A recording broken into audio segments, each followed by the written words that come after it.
radio for the masses. Headline edition, July 8, 1947. The Army Air Forces has announced that a flying disc has been found and is now in the possession of the Army. If the game is rigged, change the game. Game changer. I occasionally think how quickly our differences worldwide would vanish if we were facing an alien threat from outside this world. This is Fade to Black with your host, Jimmy Church, on the Game Changer Radio Network.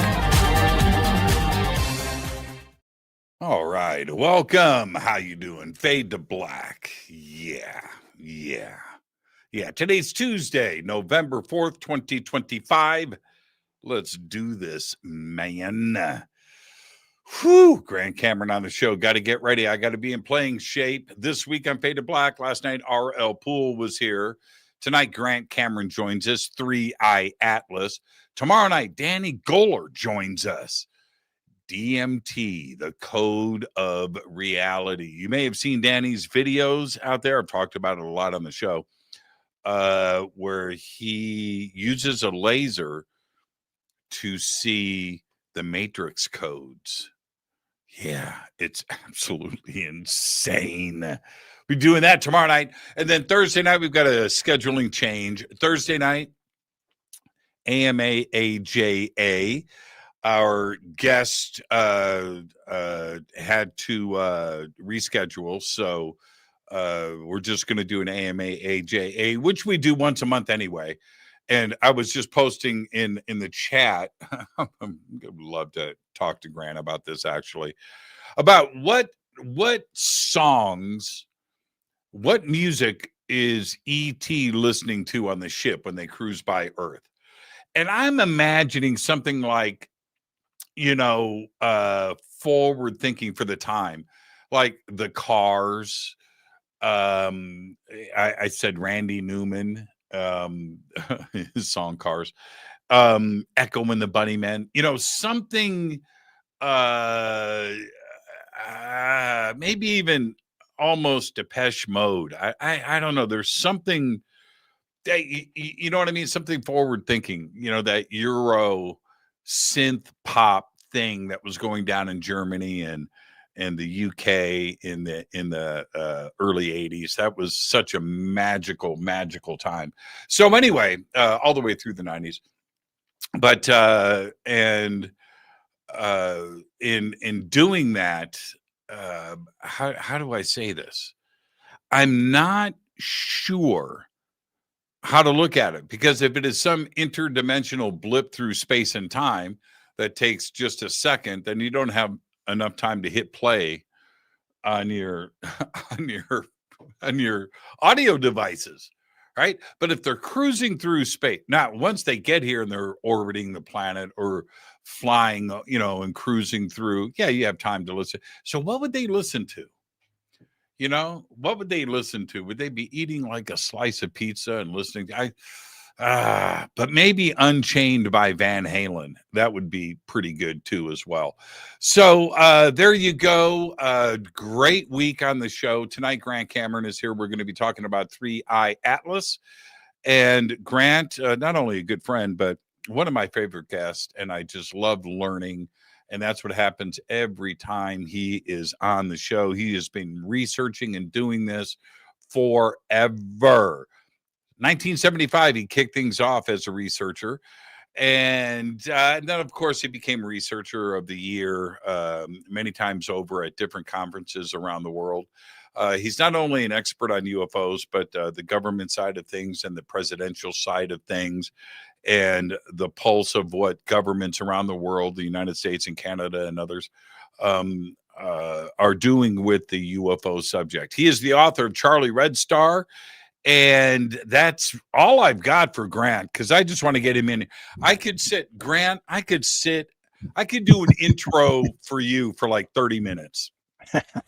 One day I should do that. Just keep you sitting there and just make me famous, right? Oh man. I remember before we get things started, because this is a great time for our community, and you're such a big part of it, and your work over the years. But I remember you. I can't remember exactly how this went down, but you were at a conference somewhere, and you were sitting on a panel, and my name comes up from you, and you said, so. You said what you said. I saw the video for it later, but my phone rings and it's you guys calling me from the conference asking me about what I said on the show. Yeah. Oh, it was it Tom DeLong? Was that how that went? Yeah, it's faint. It's faintly I can remember that. Yeah. I barely remember it too. Yeah. And I just really appreciate you, man. And that was a really funny moment. I'm like, what? You're at a conference? Yeah, man. So it's like, well, I'm on speakerphone. But yeah, I just really appreciate you, man. And what a great time. I do want to, what's that? That's my red laser. Oh. I tried it. I couldn't get it to work. Oh, I have. Okay. During the break, you charge that. I'll go get mine. I have the same. I have the same one, man. You know what those are good for? Flies. You can ignite a fly in like a half a second. It's making a dog crazy. Yeah, or a cat. Cat's even better. Cat's really that too. They can get pretty hot. So, but yeah, what a great. If you go back to the events of Charlie Red Star, and I'm going to say it out loud. That was 50 years ago. 50 years ago. Yeah. That's pretty nuts. That's crazy. My whole life 50, gone. 50. We were just talking about that a little bit ago. Be careful what you wish for, right? Did you ever see a time coming in the future like it is right now when it comes to the subject of UFOs? And of course, I'm referring to the media and governments and the public response where the ridicule and that veil seems to have been lifted, or it's being lifted. It's not gone yet, but and have everything out front like it is, because that's what you've been fighting for. But it seems like something is happening. Did you ever see this coming? Not a chance. And I actually wrote an article in 2009 called "The 64 Reasons Why the Government Has Decided Not to Tell You the Truth." And they included stuff like Stephen Greer was bringing up the stock market will melt down. People are going to jump off bridges. And then 2017 came along. And what I always try to remind, what Nicole calls the 2017ers, this huge group of people, researchers that have come in since 2017, is you got to realize is the world is not the way it was in 1975. In 1975, it was very simple. There was basically UFOs. Everybody thought they were extraterrestrial. It was all nuts and bolts. There was no crop circles. There was the cattle mutilations that sort of started. And there was the ground traces, which haven't happened for 25 years. And I keep trying to remind people that the phenomena is reflective. So it changes as we change. So you go 1896, they were flying around in wooden ships with propellers. And then they went to the Foo Fighters and the Green Fireballs, and then to the Damsky crafts, then to Betty and Barney Hill with windows. There hasn't been a craft seen with windows for years. And then the triangles came, and there was no grays before 61. There was no reptilians before 1980. And 75 was a big year. Travis Walton was actually abducted the same year, later on in the year after me. Linda Howe got involved the same year. So did Bud Hopkins get involved that year. The whole thing in Switzerland with Billy Meyer started in 75. So 75 was a transition period, but it was very, very simple. It was just they come, they land the odd times. They see little guys running around with little rods. They were in silver suits and stuff. None of that happens anymore. Like light language happens now. There was no light language. It's like a totally different world. That's what I try to impress upon people, is to remember that everybody always thinks that, well, what happens now happened then. Absolutely not the case. In no way. Or you can even talk to people today and talk to them about angel hair. And they'll go, what are you talking about? And that was Right, big in right. the 50s, 60s, 70s. And that's where I have always said that the phenomena is reflective. It's almost like it changes as we change, and it reflects what we believe. So, they were coming. We used to think. I even looked it up today. The idea that we used to think that Mars was inhabited. And the Lowell Observatory was actually built for that exact reason, to study Mars, because Lowell believed that Mars was inhabited and that it was dried out, but that there's the canals and all that kind of stuff. And then you see, as we progress, the phenomena changes, and then it goes to like Zeta Reticuli after Betty and Barney Hill, and then suddenly the interdimensionals come in the 1960s. Now suddenly everything's interdimensional, and people just got to realize it is not the same world, not even close to the same world as it was in 75. And they were still talking about disclosure. There was a statement in 74, 75 that was all going to be disclosed. It was all coming out, and the government was going to make this big release, and Jimmy Carter got involved, and when he came in a few years later, and this statement that Jimmy Carter was going to drop it, and it was in U.S. News and World Report that there was going to be a big announcement, and that hasn't really changed. It's like every year there's another deal that somebody's going to release that they're about to drop the hammer, but no, it's absolutely different world altogether. And even in 75, I had no interest in UFOs, and I've said this numerous times. I had none. I was interested in sort of weird stuff. And, I was at university, didn't know what the heck I was doing at university, and how do you make money out of this nonsense that I'm being taught. So I didn't have any interest in UFOs. So to me, it was more like a miracle when I saw it. I went, wow, I actually saw a miracle. It was like, whoa, because I never thought for a million years all these people were going out to this town and seeing this. I thought, well, nothing's going to happen when I get out there. And sure enough, it happened. So to me, it was the awe of the whole thing. And that drove me to try to figure out who knows what's going on, that somebody has to know.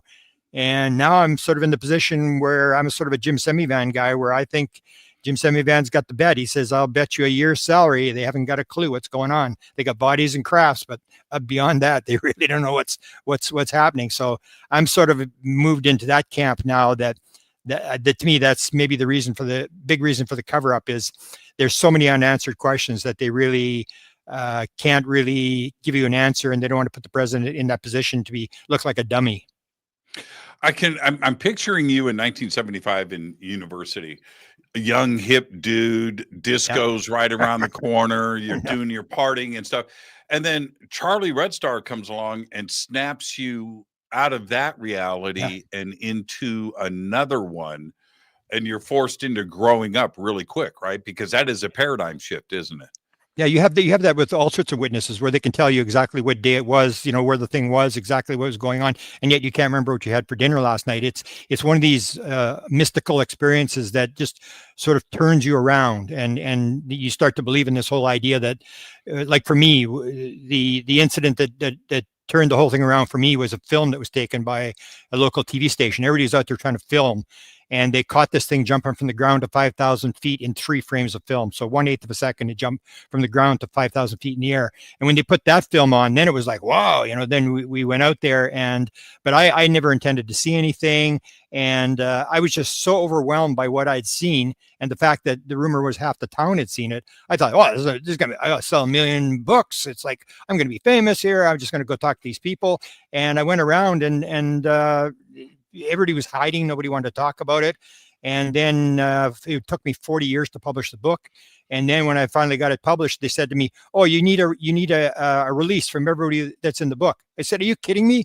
They wouldn't talk in 1975. They're all dead now. And so I had to change all the names in the book of the people, because they didn't want to talk about it then. They don't want to talk about it now. Even they had a 50th anniversary thing there, and it was just sort of a little small party. And there was nobody in the room who had actually seen anything in 1975. It was all sort of new people that all the main witnesses were long dead and gone. And so to me, it's always been this amazing story. I always keep calling it the Super Bowl, that I felt so honored, because that's what happened. They took that film. I wasn't going to go. We were going to go because everybody was seeing it. And then my friend said, okay, we'll go. And we didn't go. We didn't go for 3 months. Then they got this film. And the guy, it was on the ground, he wasn't even a cameraman. He was a film editor. because the producer had said, you guys want to do that crazy UFO nonsense, you can go out on your own time. We're not paying no more overtime. And they went out there. And so this guy got this film jumping off the ground. And then I'm thinking, like, years later, I'm going, hey, that didn't happen by accident, because he had it in the viewfinder, and it was on the ground, and it was sort of glowing up and going back down, glowing up. And he said the next time it glows up, because it almost got it the night before, he said next time it glows up, I'm going to shoot so we get something on film.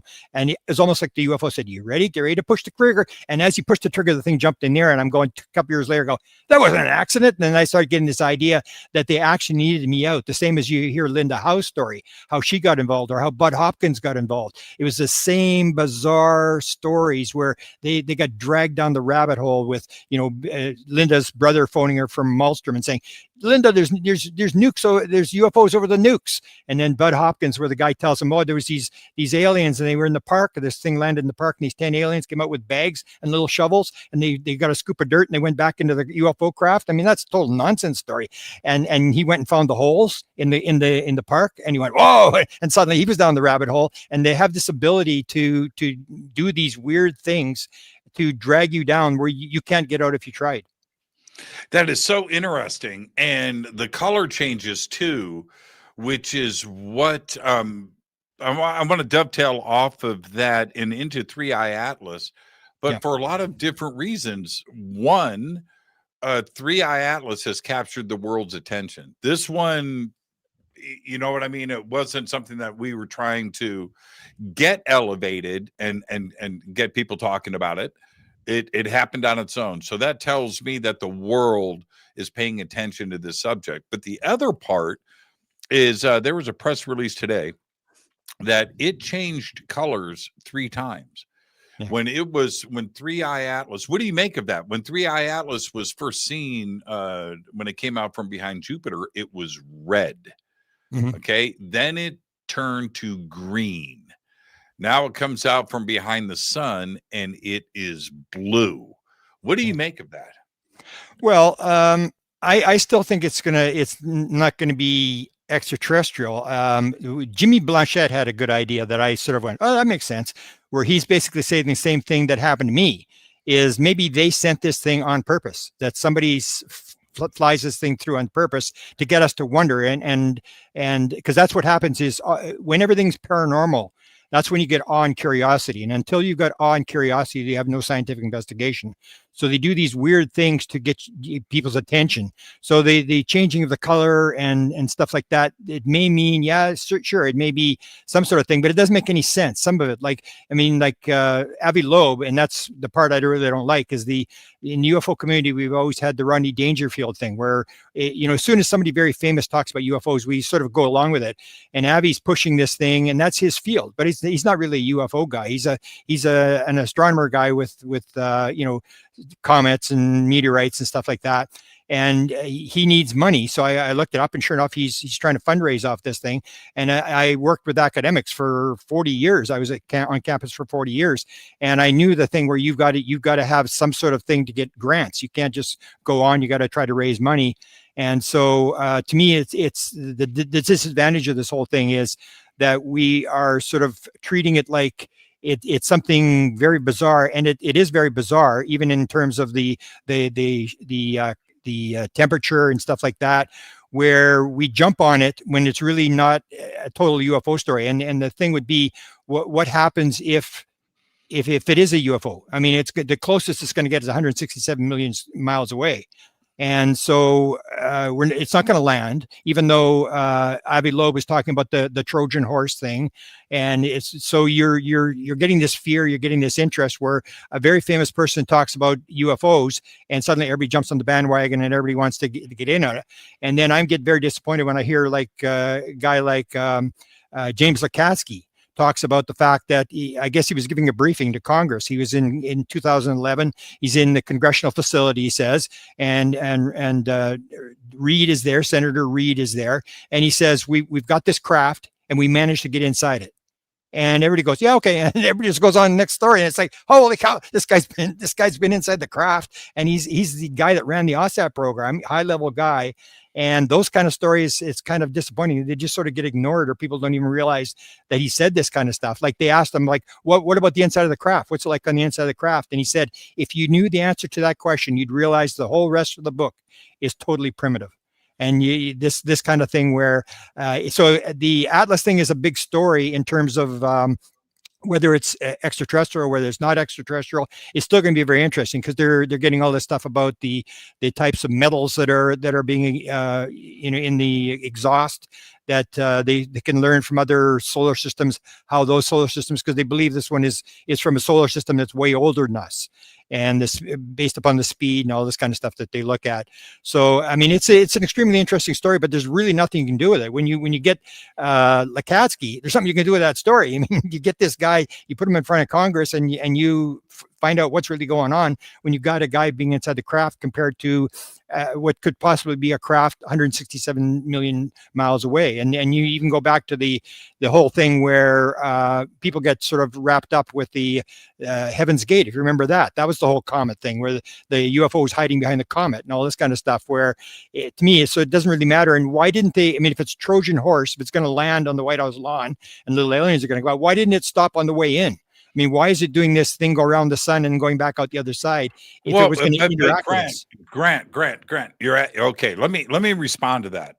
Even though you're the guest, by asking that question, and that's an important question, but we are trying to, doing our best, if it is extraterrestrial, and I believe that it is. I don't think it's a natural object. That's my take, but we are basing what it is doing on our knowledge. That's right. So that means nothing. If it but is, so is the UFO community doing the same thing. Like if it's a UFO, 100%. What are we going to do about it, Jimmy? What are we going to do? It's 167 million miles away. We're not going to do a damn thing. We're just going to watch it fly away, and everybody's going to speculate, and that's fine. But Grant, here's the thing. You've been researching this for 50 years. Yeah. Right now, 3i Atlas is such a phenomenon that it is turned into clickbait.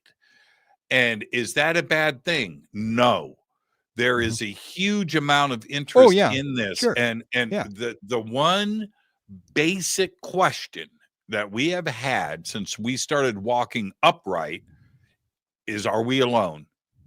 You know, and so, yeah, I understand the attention, its behavior, what it is doing at a time when we have two other comets at the same time here with Lemon and what's the other one called? Lemon, and I can't remember the name of the other, Swan. So we have two comets here and this object. It's very, very strange. So, yeah, it's got the world's attention. And people want to know and get this answered. Don't they deserve it? Well, sure. I mean, but how are you going to resolve it? If you can't resolve Lakatsky being inside a UFO and briefing the Senate, I mean, what are you going to do? This craft that's out there, and it will die. The story will sort of die off, because this is the third one. It's the 3I. It's the third interplanetary craft. Interstellar. Yeah, it's the third one. So this is not new. And they say now with the new telescopes, we're going to be seeing these things all the time. This is just almost like the balloon thing where we slowed down the capture on the radar, and suddenly we see all these Chinese balloons flying around. And so we're getting the capability where these things are going to be common knowledge. And to me, it's just, how do you resolve it? What do you do with it? I mean, it's interesting. And that's what Walker said to us. We had Walker, who was the chairman of the board of the Institute for Defense Analysis, top military think tank. He said, admit it. You're just curious. Admit it. And that is true. 99% of the people are just curious. So it does raise the consciousness, and that may be what it's about. Whether it's them going out for a joyride, or they're lost, or it's as Jimmy Blanchette is hinting, because Jimmy Blanchette talks about this December 19th event. So if it is a thing where they do it just to get our attention and make everybody wonder, that's the same thing as a crop circle. Nobody's ever resolved crop circles, but everybody says, I don't know if it's real or it's not real, but how the heck do you do one of those things? Everybody's they're in the awe of curiosity, or how do you mutilate a cow? I remember telling Linda Howe, I said, Linda, do you know why they take every last drop of blood out of the cow? She says, no, why? I said, because if they didn't, you wouldn't be investigating it. It's it's got to be weird. The weird things people get attention for, and it was the drones a couple months ago. Then it was the Skywatcher. Now it's this, and it'll fade out, and another one will come in, and everybody jumps. And one of the other problems we have with that is it's so easy for disinformation that they know they can throw anything into the UFO community, and people are going to jump all over it and repost it and stuff like that. And we have to take some care in what we investigate. But my main problem with Atlas is, what are you going to do with it? I mean, they're doing the analysis of the stuff coming off it with the spectrographs and all this kind of stuff. Yes, but there's not much we can do with it in terms of compared to the fact that we've got crafts and people are talking about the crafts and where the crafts are, and stories like Sarfati says, and I think that may be the same as this whole idea where we got inside it, because Sarfati tells the story of a Navy buddy of his, and he said he's 99% sure this guy is actually for real. He told him the real story, friend of his, and he said the craft is not only alive, it will not let you into the craft until it decides you can come inside the craft. If your mindset is right, they'll let you in. And then I thought, hey, that's what Lukatsky was meaning. We finally got in it. We got inside the craft. So it's 2011, and if it's a craft from 47 or something, they finally got inside the craft, and you start wondering. And Lukatsky's coming out with another book. So that's the kind of stuff that really interests me, because you can actually go somewhere with it. You can take him, put him in front of Congress, and get him to testify that we've got all this kind of stuff. And it's interesting whether it's the drones or the Skywatcher stuff or whatever it is. It's interesting, but that's what Walker said. People are just curious. They just want a story, and it's like the attention span on the internet now is 8 seconds. It's click, click, click. We're going story, story, story, story, story, and next story, and everybody jumps on one story after another, and then it fades away, and the next story comes up with this 24/7 news cycle that we're in.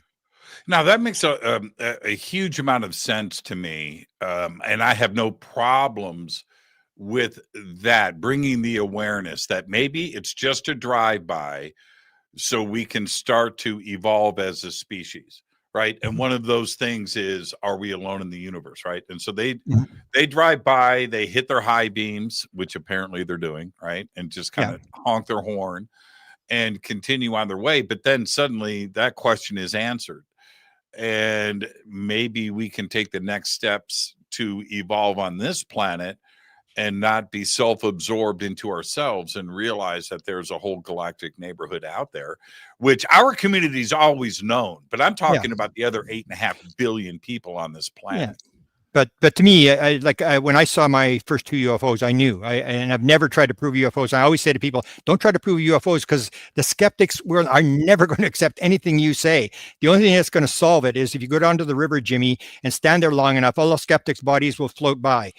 But science advances one funeral at a time, and that's what we're trying to do. And I said to the telepathy people, when I first interviewed Kai Dickens, before she was famous, I said, please don't go down the road trying to prove these kids are telepathic. Please don't do that, because it's never going to happen. They're going to have one thing after another, and you're going to spend 80 years, and you're still going to be trying to prove to people, let's move on. These kids can do this. Now, what's the potential? Can they really speak foreign languages and stuff like that?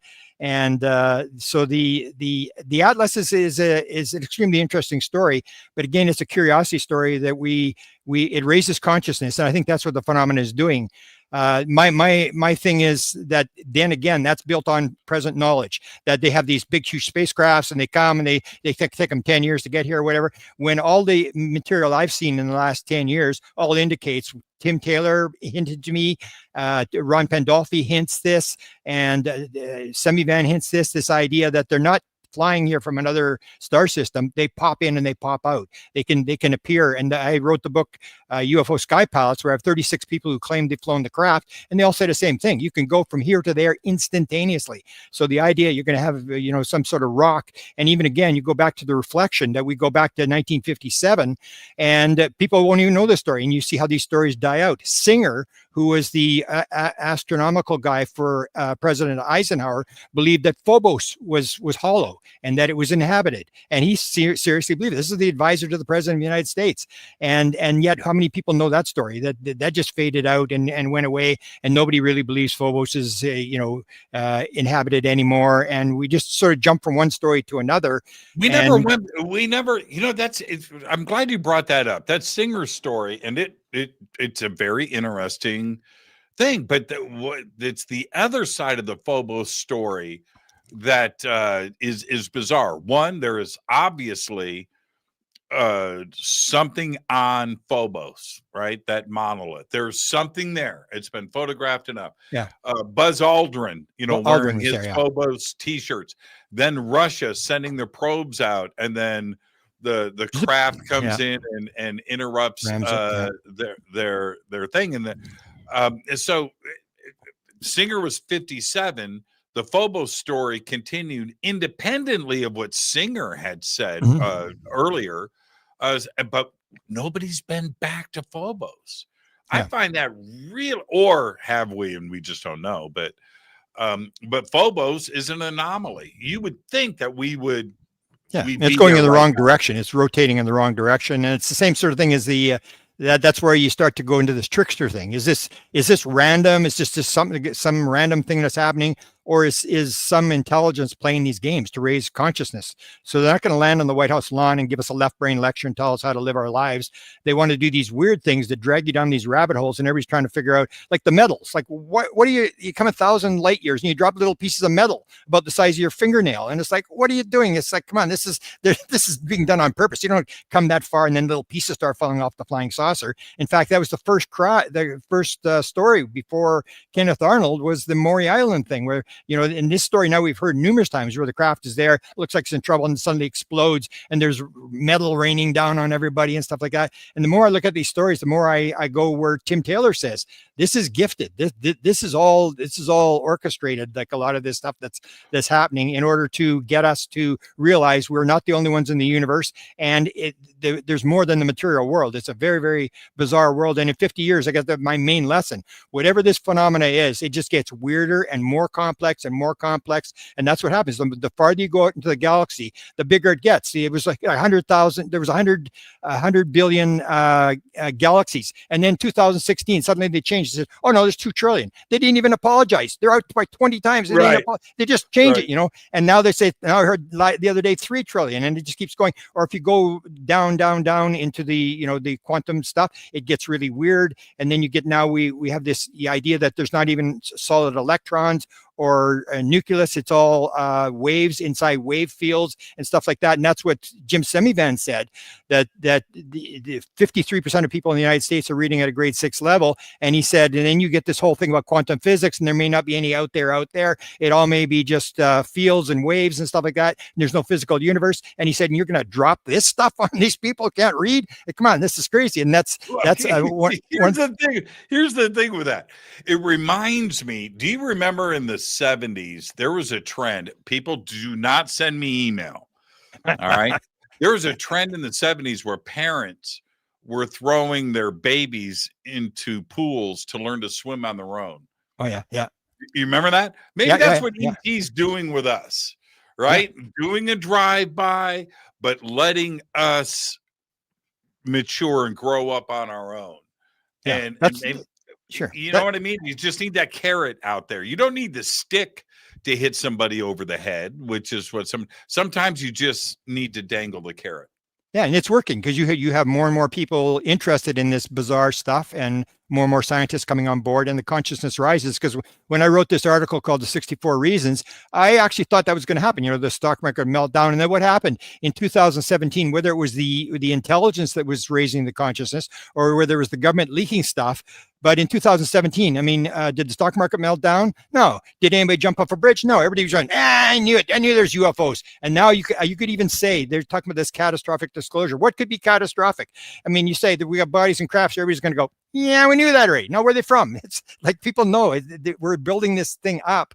And we don't realize that the thing is moving along, that the consciousness is rising. And it's almost like that thing in Hollywood, as long as they spell your name right. So as long as we're talking, you and I talk, and more people are talking, because the prime example of that, you see things change, is you take the United States of America in 2015, you take the United States of America in 2025, and whether you're on one side of this debate or the other side of the debate, we think it's good or bad, you tell me the United States of America is the same as it was in 2015. It's not even close. Completely different country. country. And all that was people talking, raising consciousness, the different types of consciousness, and the whole United States changes. It's no longer the United States of America. It's like a whatever, and you see that change. And that's this idea that we're creating reality, that this idea about, take a positive attitude and stuff like that, that you create positively, you're going to get a better world. And if everybody's negative and fighting like a football team, and nobody wants to run the play and nobody wants to listen to the coach, I mean, you're not going to win. You got to all play together. And I think this, what they're trying to do is they're trying to get us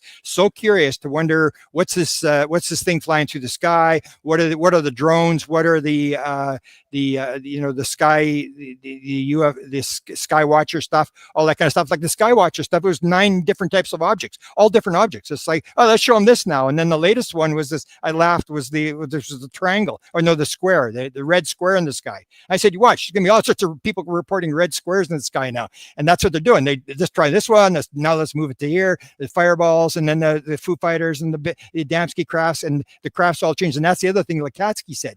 And there's like 250,000 sightings. So Lakatsky said, and he said it was very strange. It was like driving down a freeway or down a street, and every car was different. And I heard him say that, I went, wow. And then I realized that the people who'd flown the craft, everybody touched the craft. The craft was alive. Everybody touched the craft, but nobody touched the same thing. Chris Bledsoe put his hand on a beehive. Some people used a joystick. Some people put their hand on a panel. Some people put their hand on the wall. And I thought, what's the chances that 36 people all touch something different? And it's this sort of idea that, to me, it's this game thing, this trickster thing where they're trying to teach us. And that's the way you teach people, is through curiosity, and not through fear. Because fear, you go in, you say, we're here to bring you freedom, democracy, Jesus, and McDonald's. And 5 minutes later, they're pointing guns and telling you, get the heck out of our country. Who do you think you are?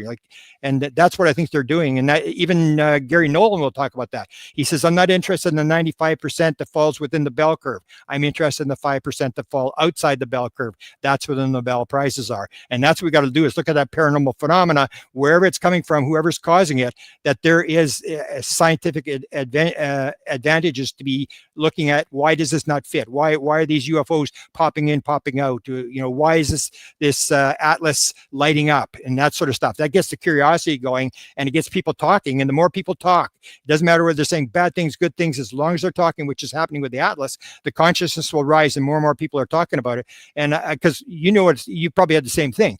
You talk about weird stuff, and you go to a cocktail party, and someone comes up and asks you about UFOs, and then 5 minutes later you're talking UFOs, and you see everybody in the room has moved to the other side of the room.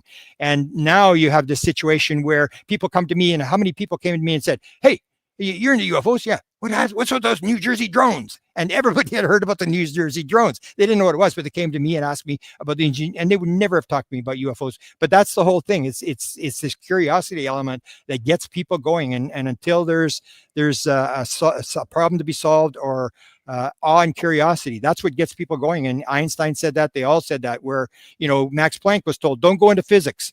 In 1874, don't go into physics. When the Nobel Prize for quantum physics, don't go into physics. We've discovered everything. There's nothing to do. And we've got this attitude that we've got it all figured out.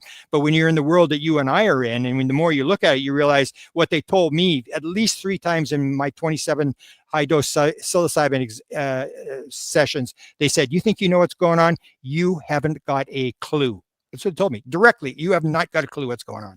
And that's what I think is going to be very, very complex. Whatever this is, the world gets grander, more magnificent, more strange, more complex. And it's almost like they had that idea of the God of the gaps. Well, the gaps are getting a lot bigger all the time. Every time you look, and all science is doing is describing. They can tell you they're explaining things. They aren't explaining anything. They're describing. It's like Moses goes down to the Red Sea with his staff. He taps the water. The water opens up. The wind comes up, and the people walk through. And then he taps his stick.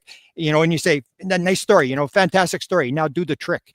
And everybody's describing that this happens, the cell builds, this divide, and this happens. They're not explaining how it happens. They're just describing how it happens, how somebody else, whether it's God, some force or something, is putting this stuff together.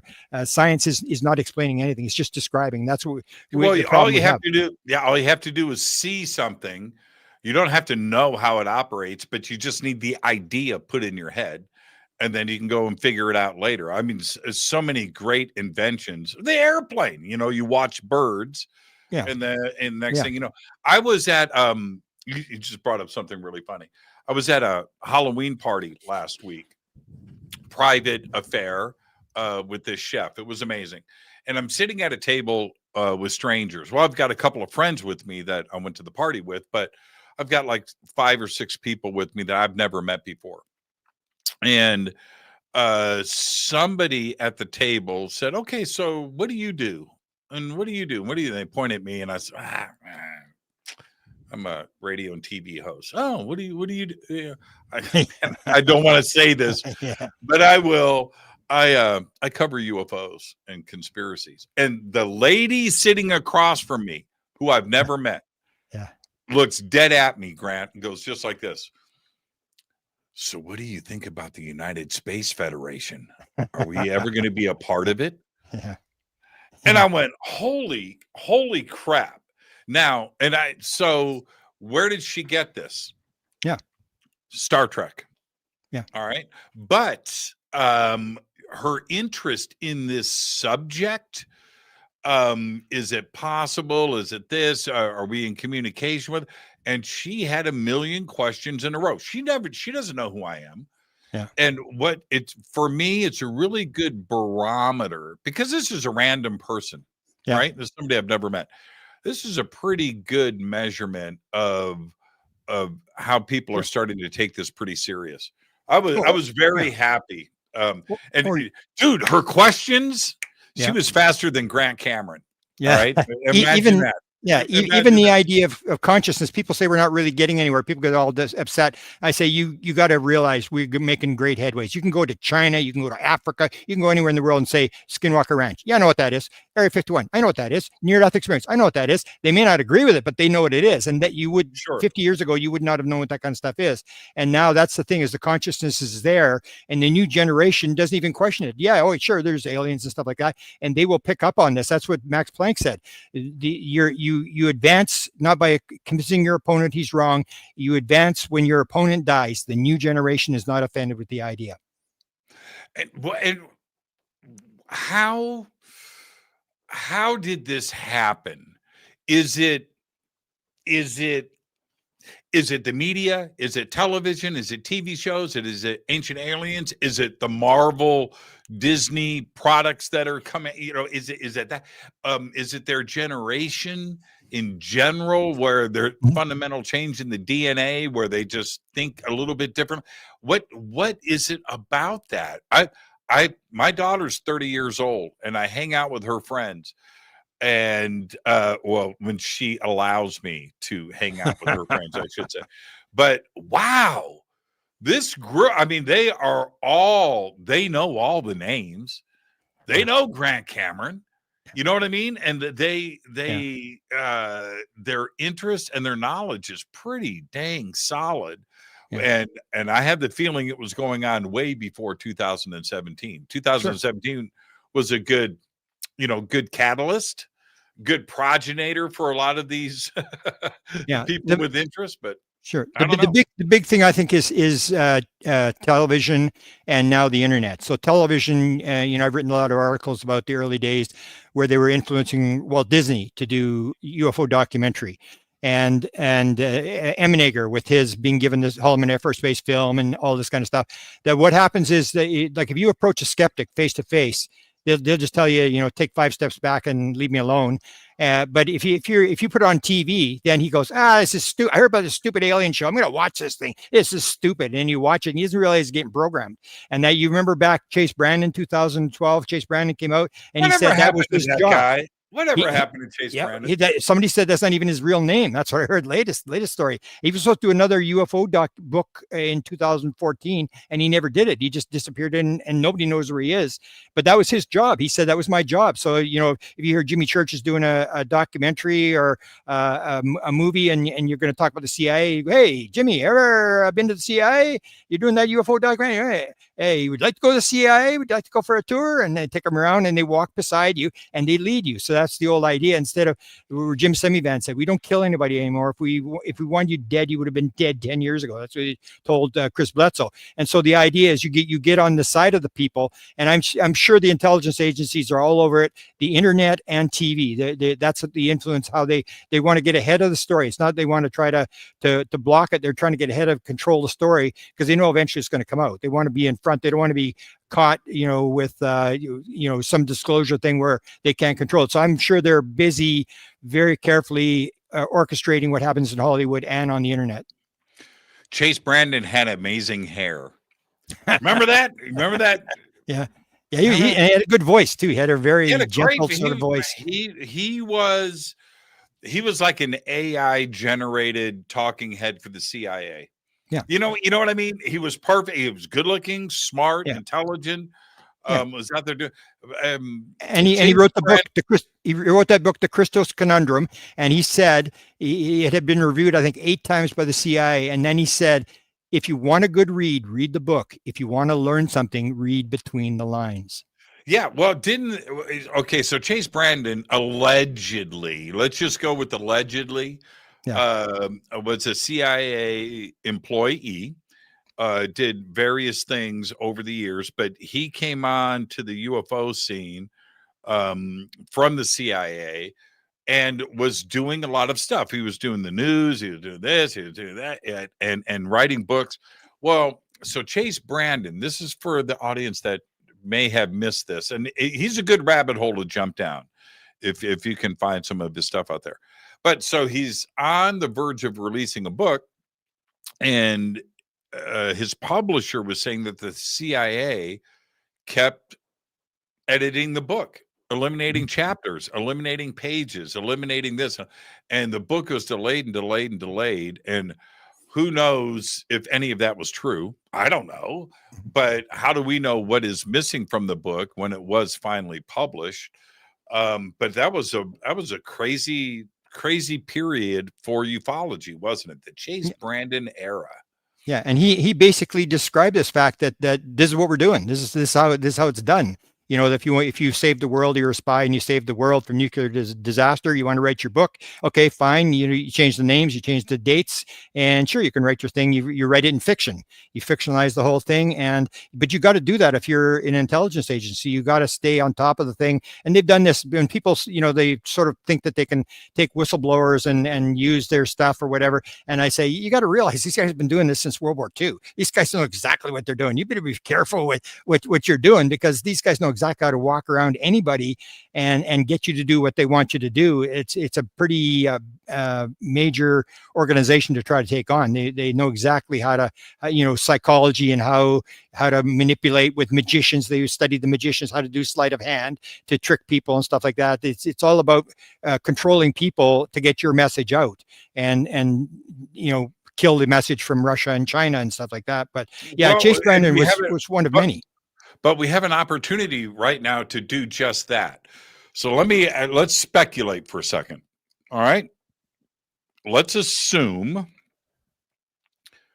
that all of the data collected on 3I Atlas proves that it's not natural. Okay. All of the data, every type of sensor, telescope, imaging, different types of imaging, right? Spectroanalysis, that it is not natural. It's an artificial object, and it just whizzed by our planet. All right? That's it. We have determined it's not natural. Do they reveal that? And if they do, how do they reveal it? How do they say it? No, they're never going to make that announcement. I mean, you may get low-level guys. They'll send low-level guys out to tell you that. But the high-level story, you hear this story about doesn't say anything. NASA doesn't say anything. ESA doesn't say anything. But they may not even be in the loop. They may not be in the loop. I mean, in terms of making, like I remember when I was at university, you could not make a statement if you're not in public affairs. You could not talk to the newspaper. You couldn't say I'm at the University of Manitoba and this is what we're doing or whatever. I mean, you'd be fired on the spot. So it's the idea that they have all these people whose job it is to spin the story and to put stories out and put 5 stories out at the same time and stuff like that. And if somebody does come forward, a high level official, what you basically do is just put a second person in there, tells the same story with different people, and misses it up. The same as they did with me, with Linda Howe, with the Holloman Air Force Base. I said, Bob Emminger told me it was May 1971, and Linda said, oh, no, Richard Doty said it was 1964. And it's like, no, it's 71. And then suddenly Linda and I are sort of arguing about what date it is. And then the intelligence agencies are just laughing. They know exactly how to move a story and how to control a story, that unless you get some president or somebody coming, but this stuff is so highly classified, and they've covered it up since 1947. And I believe I believe Trump's running the show, and everybody said Trump's the guy that's going to disclose. And the whole thing, if Semivan's right, it's a PED, it's a presidential emergency action document, where the president just announces we're going to do this, and only these people get in on the program, and Congress doesn't have a right to know, and all this kind of stuff. And there's been 20 of them written, and none has ever been declassified, and it's all continuity of government stuff. But okay, so let me just play devil's advocate here. Yeah. If it is an interstellar craft, a piece of a craft, it's something not natural, or a probe made under intelligent control, whatever it is, but it splits. What is the secrecy applied to that? Isn't it our right, our fundamental right as Earthlings, to know if that's ET or not? No, why keep that a secret? What's the national security interest in that? Well, because you're living in the United States of America, where you got $1 trillion defense budget, and they're running the show, and they are not going to give up. That's what Walker said to us. You're just curious. Admit you're curious. That's all you're just curious. You have no reason to know. Why should we change the rules and regulations to satisfy your curiosity? That's what he told us. And that's the whole deal, is they don't care. I mean, they don't care if you want to know. We're running the show here. We got bags full of money, and we're going to run this program. Even if they're not getting anywhere with the program, they're still going to keep control of the program, because it's all about power. It's about how many people are working under you, how much money is in your budget and stuff like that. And if you got control, you're not going to, like when the Air Force came along, the Navy, the story was always that the Navy ran the program, that they were the actual guy. It wasn't the Air Force. And the idea behind that was that in 1946, when it started, there was no U.S. Air Force. So the Navy had all the research funds. So the Air Force comes along and says, oh, the UFOs, that's ours, all that stuff. And they go, get lost. It's our money. You're not taking the money from us. And they stole the ATIP money, how they stole the money. Remember how they grabbed the money and ran off with it? And because they didn't identify the program close enough. And that's what it's about. It's all this fighting for money, that inside the government, it's power, and the people who have it have it at this such a extreme level down below. You may not have anybody with any sort of clearance to actually, when you get the head of the intelligence for Joint Chiefs of Staff, and they hang up and say, leave this alone, and hang up the phone on the guy, and then you go and tell the guy, you talk and you're going to lose a star, and you're not going to get the Defense Intelligence Agency job and stuff like that. And they can make anybody afraid. Take a look at what's happening in Congress now. Everybody's afraid. Nobody's doing anything. It's very easy to, if you've got the power, to get your way and manipulate people who just want a job, and they want to stay above water, and they don't want to make any waves and stuff like that. Where wouldn't God, I love having conversations with you. So much fun. Wouldn't it benefit those money grubbing, power hungry, military, industrial complex wannabe peoples? Wouldn't it benefit them to say that it is extraterrestrial? Because then you have the support of the country and the world to go and do all those things. If NASA would benefit from this, the ESA would benefit from this, the Artemis program, and the military. It just seems bass-ackwards. Although I agree with you. But if you make that announcement, then Artemis and all the guys that are doing the programs for, like, there was a question, why are you building still tanks? Like the old idea, they try to stop them from building the Abrams tank. Tanks, but no thanks. We don't want any more. And they kept building, because you get this thing going, and every congressman and senator's got his hand in the pot, and you're not going to shut down the factory of 10,000 people in your district. Somebody else can shut their district down. That's right. And it's sort of this battle of power, and the people that control it will say, Jimmy Jimmy doesn't need to know what's he going to help. They'll try to, if they find out you've got something, they'll come in and give you a national security order and take over your program or your invention or whatever it is. They'll do that kind of stuff. But in terms of advancing the whole thing, they think they can do it. And even if they can't, their budget is still there, and they're not going to shut their budget down for the curiosity of the American people. And that's a major problem. That's what they told Bush. That's what supposedly Bush told Carter. Curiosity on part of the president is not sufficient need to know. And that's what Walker told us, the same thing, this thing about curiosity. It's not, and if it's true, like you're saying extraterrestrial, because I would say the reason they're not saying it's extraterrestrial, and you can see they'll make all sorts of statements. Barack Obama says, yeah, we got the videos. Yeah, it's real, but we don't know what's going on, where they're from. And I think that they have great reservation. Jim Semivan says no, he doesn't believe it. Jack Valet says he doesn't believe it, and this is his idea. It may not be extraterrestrial. So you're not going to go out on a limb and say it's extraterrestrial, because you're going to face the 1,000,001 questions. Unless you're absolutely sure what's going on, you're not going to make a statement. So they keep using these weasel words and say there's no evidence that it's extraterrestrial. Okay, is there any evidence that it's non-human, that it's not us? Because they've got the crafts, the bodies, all this kind of stuff. And that Semivan says, because you got crafts and bodies doesn't mean you know where it's coming from. And that would come to the. Well, that's true. But here's for me one of the most important points. NASA, astronomers, universities went out of their way early on to say that 3I Atlas was a comet. It's a comet. It's a comet. It's a comet. Well, it's anything but a comet. If I can take with everything that it has shown us, it's not a comet. We have 2 comets in the sky right now. You can walk outside and look and see what a comet looks like. And hear me out though. Hear me out. Yeah. Hear me out.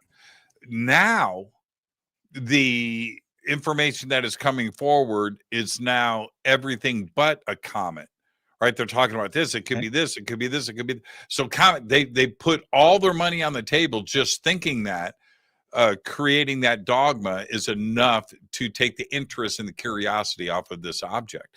People aren't talking about swan or lemon. We have 2 comets in the sky. I go out every night after the show. I look at there, and it's amazing to see. Right. But nobody's talking about lemon or swan. They're talking about 3I Atlas. And I can tell you this, it ain't a comet. I don't know what it is, but it's not a comet.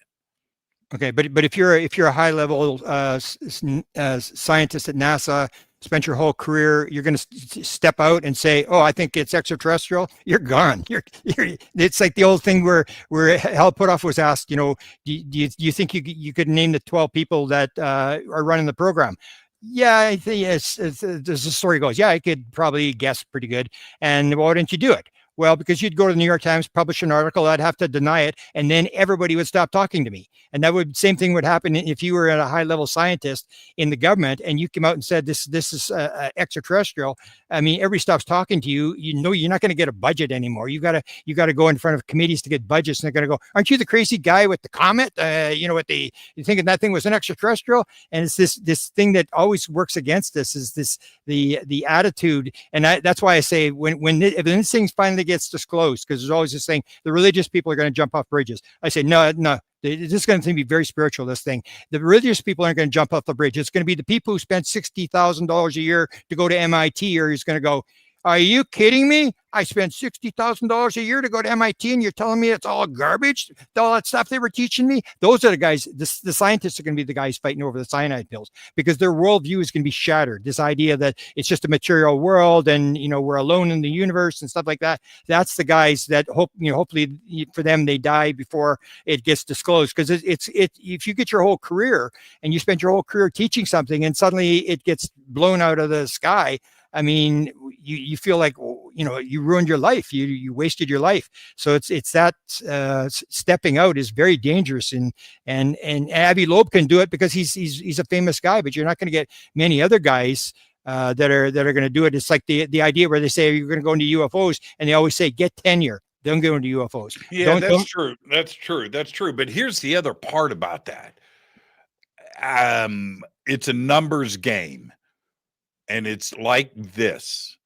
The skeptics and debunkers, the agnostic scientists and astrophysicists and astronomers out there that want to stay in their lane, their numbers are just in the thousands. Mm-hmm. There's 8.5 billion people on this planet. That's where the influence comes from. Those out there that are narrow-minded, they're in the thousands. There isn't 100,000 astronomers on this planet. There's a couple thousand astronomers. You know how many astrophysicists professional are on this planet right now? It's in the thousands. Yeah. That's why the phenomena. That's why the phenomenon is going ground up. They're showing people on the street, and people are talking about it. The more people talk about it, the more it gets known. So now all these subjects, Area 51, all this kind of stuff, it's known all around the world. And that's what they're doing, is they're raising consciousness to get us to that point. And they don't have to convince the top people. They're going to die out. And the new generation is, how many young kids would say there are no UFOs? It used to be like 50%. Zero. Zero. Before you could actually step out now. And that's what Elizondo said. You can now talk about UFOs in the halls of the Pentagon. It's sort of changed the whole attitude. And again, that's in part to Jimmy Semivan, who knew that this had to happen. And he had a background just like Brandon. There's pictures of him with the Voice of America, a woman that ran Voice of America, stuff like that. He was an English background. And, he said, he went to all the 3-letter agencies. He said, you guys can't get it out. We're going to get it out. We're not going to release classified material, but we're going to drop this thing. And they all said, yeah, okay, go ahead. As long as I don't have to do it, you go ahead and do it. And then I believe he was the guy behind the New York Times article. Because the day Lou Elizondo resigned in the morning, in the afternoon, Leslie Kean was there, Lou Elizondo was there, Jim Semivan was there, Hal Puthoff was there, and that's when they had the meeting with Lou Elizondo. And it was all sort of planned beforehand. And so Jim Semivan pushed that thing, and he complains because he had this experience. So what the phenomenon is doing is they give you an experience where you can't back out of it. So Jim Semivan has the experience with the beings in his room. He doesn't really want to talk about it. He's all upset. They violated my human rights. And then you wonder, like, well, you're CIA. Did you ask permission every time you stole something from another country or whatever? And you look at it and you see the phenomena scared the living daylights out of him. And he thinks it's a bad experience. I say it's one of the top 10 UFO cases of all times. Him and his wife. Yeah, and the thing is, he's one of the top 10 cases in the world of my 50 years. And the reason it is because if he had not had the experience with the beings in his room that violated his human rights, we would not have disclosure. Because Jim Semivan went around and told the 3-letter agencies, we're dropping this thing. We're going to disclose. And that's when it all started to take place. So that's what the phenomenon is doing, is motivating certain people. And you talk, you have your show, I have my show, and all this sort of stuff. And it's just growing. And the consciousness is rising. People don't realize in 75, none of this was being discussed. It was just simple extraterrestrials, flying saucers landing on the ground and stuff like that. And now it's a big thing where everybody in the world seems to know about it, and they may not talk about it, but the consciousness is there where people know what we're talking about now. Thank you so much. Let's stay right there. We're going to take our break. Grant, we'll be right back. This is Fade to Black. I am your host, Jimmy Church. Stay with us. We'll be right back after this short break.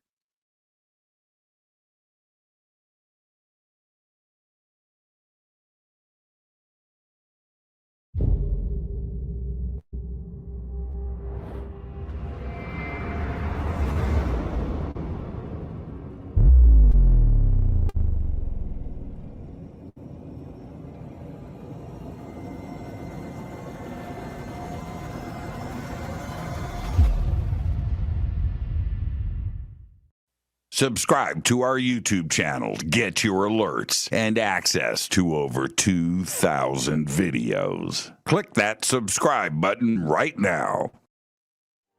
Go to jimmychurchradio.com and get the Fade to Black official podcast. 2,000 episodes, all of them commercial free for just $2 a month. I am hosting, speaking, and presenting once again for the Conscious Life Expo, the largest conference of its type in the world. February 20th through the 23rd, 2026 at the LAX Hilton. Speakers, event, and schedule easy. Just visit ConsciousLifeExpo.com. I will be hosting and speaking at the Sedona Ascension Retreat, March 20th through the 22nd, 2026 in Sedona, Arizona. An amazing list of speakers, and it's beautiful Sedona. Come and hang out with us and just go to SedonaAscensionRetreats.com. I'm heading back to the Midwest for the Contact Modalities Expo, May 1st through the 3rd, 2026, in Delavan, Wisconsin, at the Lake Resort. It is beautiful. This is a great conference right in the heart of the Midwest, where I'm from. I'll see you there. Just go to Contact Modalities Expo, that's XPO.com. I will be hosting and presenting once again at Contact in the Desert. That's May 28th through June 1st, 2026, the largest UFO conference in the world. Come and hang out with us June 23rd through July 1st. Tickets and everything else that you need is at contactinthedesert.com. Want to change your life? Want that paradigm shift? Then visit Peru with Brian Forrester and myself for the Inca Celebration of the Sun, June 23rd through July 1st, 2026. A full 10 days of visiting the country, all of the amazing sights, and of course, the celebration of the winter solstice. It's all simple to do. Go to hiddenincatours.com. Come join us for the Monty Python Scotland Tour, August 1st through the 9th, 2026. This is a once-in-a-lifetime event where you get to go to the castles from Monty Python and the Holy Grail. August 1st through the 9th, 2026. Just visit HaleyARamsey.com. Watch Into the Vortex on Gaia TV. It's fade to black for the screen. Simple to do. Go to Gaia.com, search Jimmy Church, or click on the link below. Follow Fade to Black on Twitter at JChurchRadio. Get all of the show updates every single day. It's now called X, but who cares?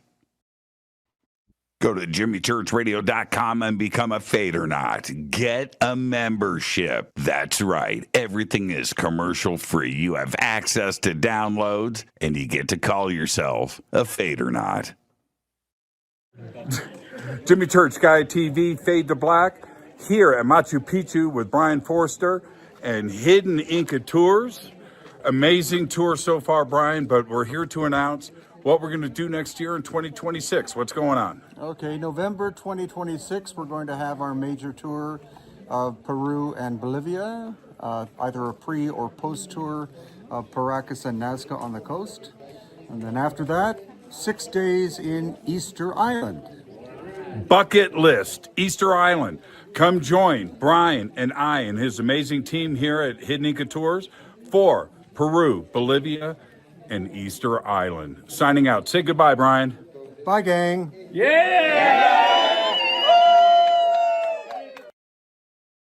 River Moon Coffee, makers of the Fade to Black blend. Truly the best coffee on planet Earth. Just visit rivermoonwellness.com or their Amazon store. It's all simple to do. You can check out the Fade to Black blend, the Game Changer blend, or any of their Black Moon Wellness products. It's the only coffee I drink. It is the best, and it's Doc. Again, rivermoonwellness.com.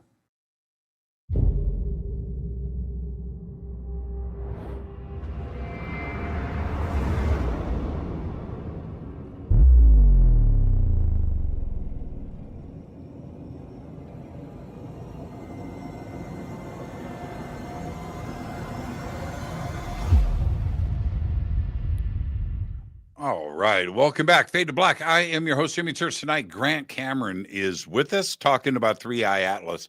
And there's one thing that nobody is talking about.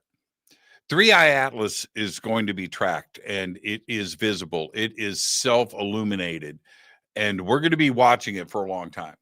What if it changes course on its own? No star, no planet Jupiter around it, right? What if it just takes a turn out there and heads off into another direction? what if something crazy like that goes down? We're going to be watching. The thing is, if it does do that, would we be told? There's a lot of amateur astronomers with telescopes in their backyards, and they're going to be watching this to the best of their abilities and imaging it. And what if a bunch of amateur astronomers catch something strange? It's one thing to get information from the James Webb Space Telescope or NASA or the ESA or different universities. There's all kinds of terrestrial telescopes around the world. And depending on them for information is one thing, but an amateur astronomer or thousands of them catching something and witnessing it, then we have that too. We have the support of the civilian world, don't we, Grant? Everybody is watching this object. Yeah, it would be pretty interesting. It's got to come from the bottom, though. If it comes from the top, you know what happened to the face on Mars? They made that disappear. Yeah, for sure. It's such a great time. It is. This is totally exciting. I'm going on the ET side, though. I don't think that the object is natural. I go with my gut on this. All of the clickbait information that is out there right now, and I know that you see the same things that I do. It's dispensing probes. It's doing it. There's all of this. It's communicating. It's beaming signals. All of this is clickbait. Or counterintelligence. Or counterintelligence. What do you make of that? The amount of clickbait and information that's making its way into the public. Yeah, it's either intelligence making it sound so stupid that it backs people away from the story, or somebody's got nothing better to do, or it's like let's see if we can get away with this story, if we can get some clicks on it, if these crazy people believe this stuff, let's hype it up and really make it. And some of the stuff I actually got taken by one video. I can't remember what it was.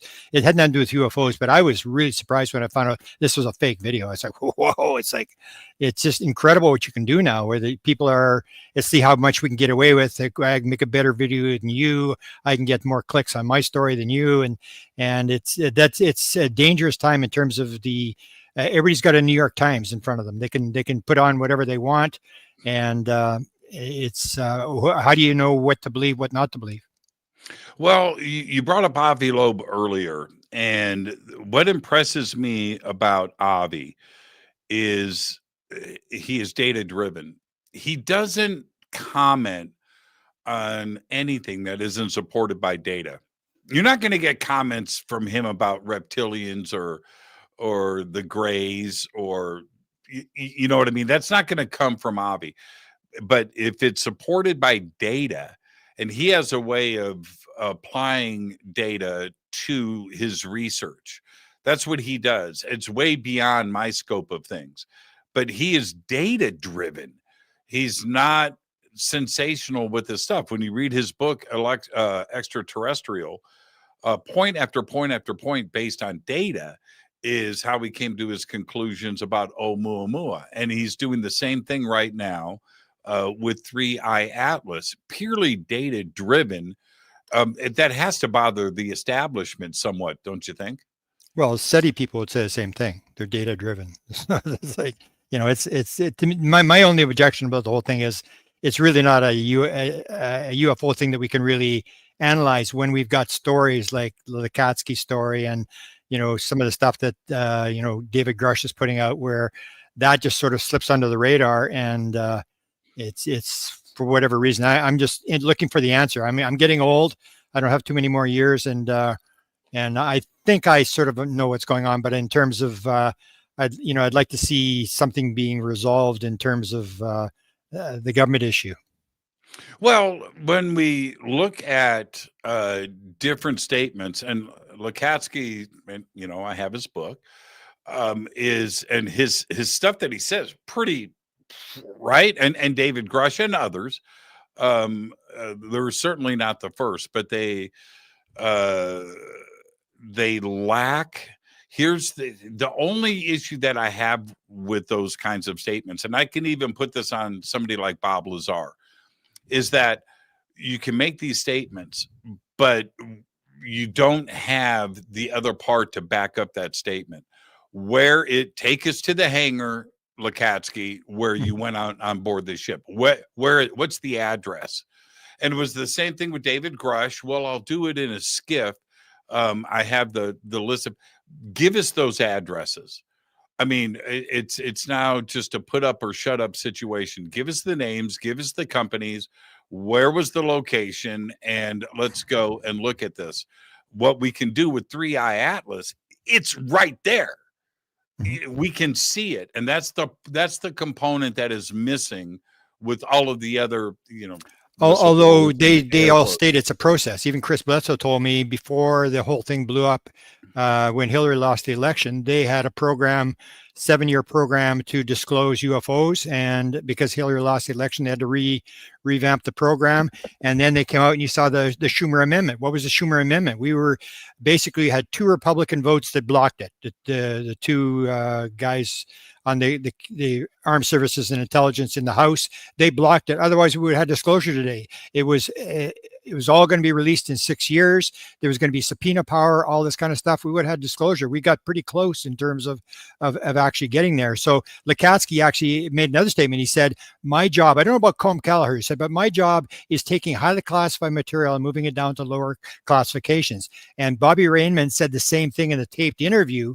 If you remember the taped interview many, many years ago, he said there's a program to unravel this thing, but the way they're going to do it is not drop it all in at one thing. They're gradually putting the story in and acclimatizing people to the fact that this is for real. This is, and move it, and it's going to be a very slow process because it's the old story. I mean, you got these, half the people can't read this sort of thing, and then you're going to drop this stuff, and it's going to be very complex. It's not going to be extraterrestrials and crafts.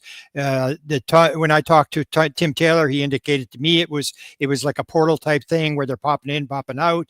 And Pandolfi says the same thing. He said people have always wondered what it's like to go into the next world. There's been a breakthrough. The next time John Sillison goes to the desert, a number of us here will go into the next world and come back again. And this is all into this thing that it's not as simple as people think it is. It's going to be more mind esoteric, popping in, popping out, with like Mission Rama talks about with the Zendras or the portals and stuff like that. And so they have to unravel it. I can agree with them that you got to unravel it very, very slowly in terms of getting people to acclimatize. Even Walker said, because people said, well, you're an old man, you got to tell us what's going on. He said, what's the problem? He said, it's been 40 years. We haven't blown up the world yet. That's what he said. It's been 40 years from him. Yeah, it's so funny when you think about that. And there's another approach to this.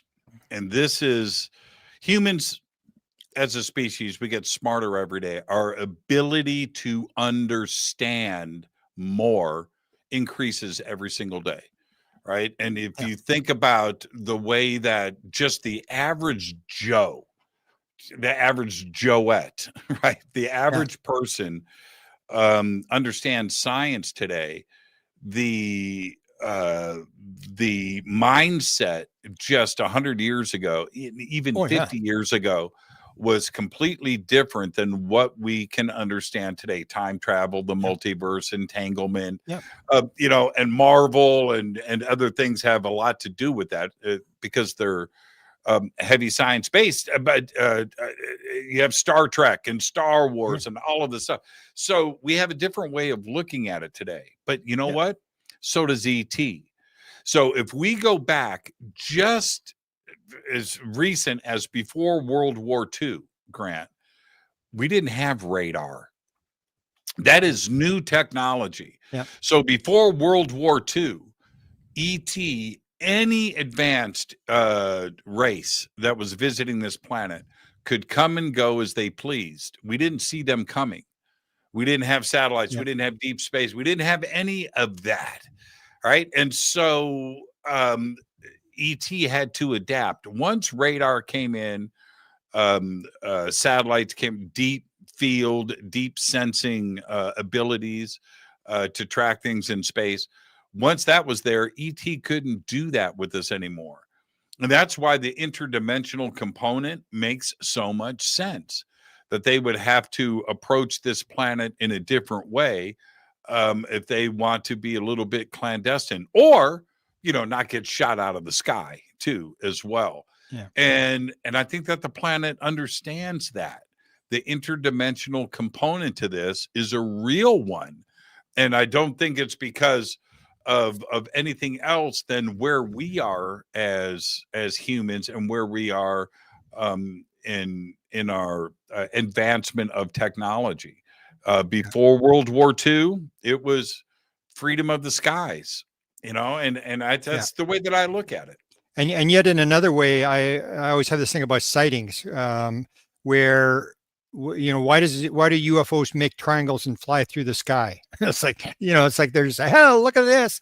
Or even you did this story now with the interview that was just released with Jesse Marcel Jr. Senior, where he says a month before the crash at Roswell, he saw 5 UFOs flying in formation towards the base a month before. And this whole idea. So when people say, they saw a UFO or whatever, I always say, well, what was it doing?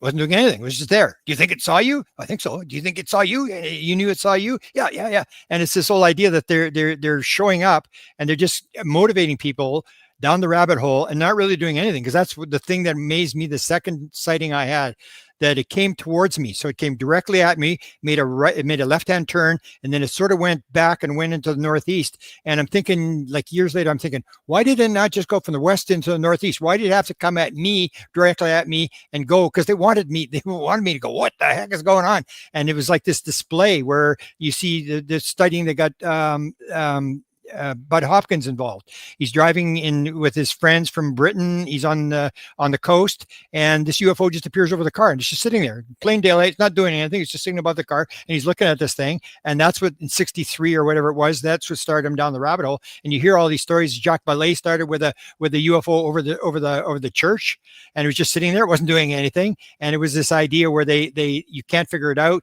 and they know how to motivate people to sort of get them going. And you'll hear this all the time where people can remember every detail of it. And then you ask them, what was it doing? And it wasn't doing anything. It was never doing anything. And that's what amazed me, was that, we used to make a joke because I was right on the American border. And back then, the American beer was very, very weak. So we had this joke. They said they're making a beer run. They're coming from the States, they're picking up beer, and they're going back to the States. I remember that. Well, if you look historically speaking, today we have 3i Atlas and the headlines and everything else. If we go back historically, and you go back to June and July of 1947, go and I would ask everybody listening to this, go back and look at the historical record and look at what was reported around the United States in newspapers at that time. The Kenneth Arnold fleet that was seen up at Rainier. Yeah. There were 2 or 3 sightings that week around the country of fleets of objects. This is before the Roswell Daily Record and flying saucers. And this was happening around the country. The Kenneth Arnold thing was not an isolated situation. Roswell was not an isolated situation. You had the Rhodes photographs that were taken in Phoenix, right? That same week. And those are incredible. Those are some of the best UFO photographs ever taken. And that was all in that same period. It's very strange to me when you look at things historically, how things were happening on the same days. Did you know? Okay. Rendlesham happened Christmas week of 1980. Yep. Right? Okay. Yep. We know about those 3 nights, don't we? Yeah. Right. Do you know what other famous UFO incident happened on the same night as Rendlesham? Same year, same night. Yep. Cash Landrum. Yeah.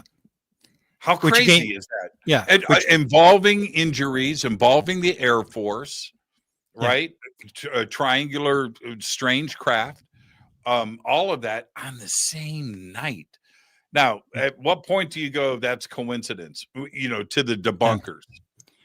Yeah, and then you see with the Cash Landrum thing with the 23 helicopters, then you start to wonder because you hear Chris Bledsoe had the helicopter over his house the same night the event happened, and people started showing me these helicopters, they reporting black helicopters falling around and stuff, and they all had UFOs in them. They had orbs in them. And I say, anybody got a helicopter, black helicopter without an orb?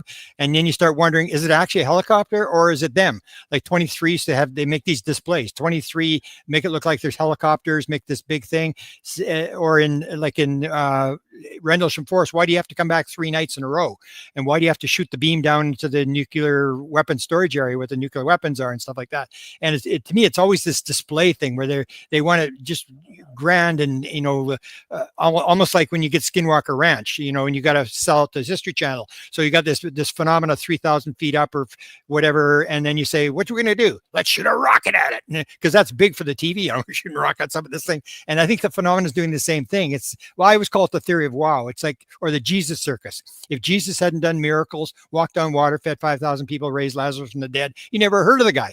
And I think that's a lot of what the phenomenon is doing this weird thing. And the weirder it is, the more people pay attention, and gradually people start to realize, hey, something's going on here, and they start questioning the government, and then the stuff starts to unravel. And I think that's where a lot of this stuff is coming from. And George Hansen, I don't know if you ever, was it George Hansen or George?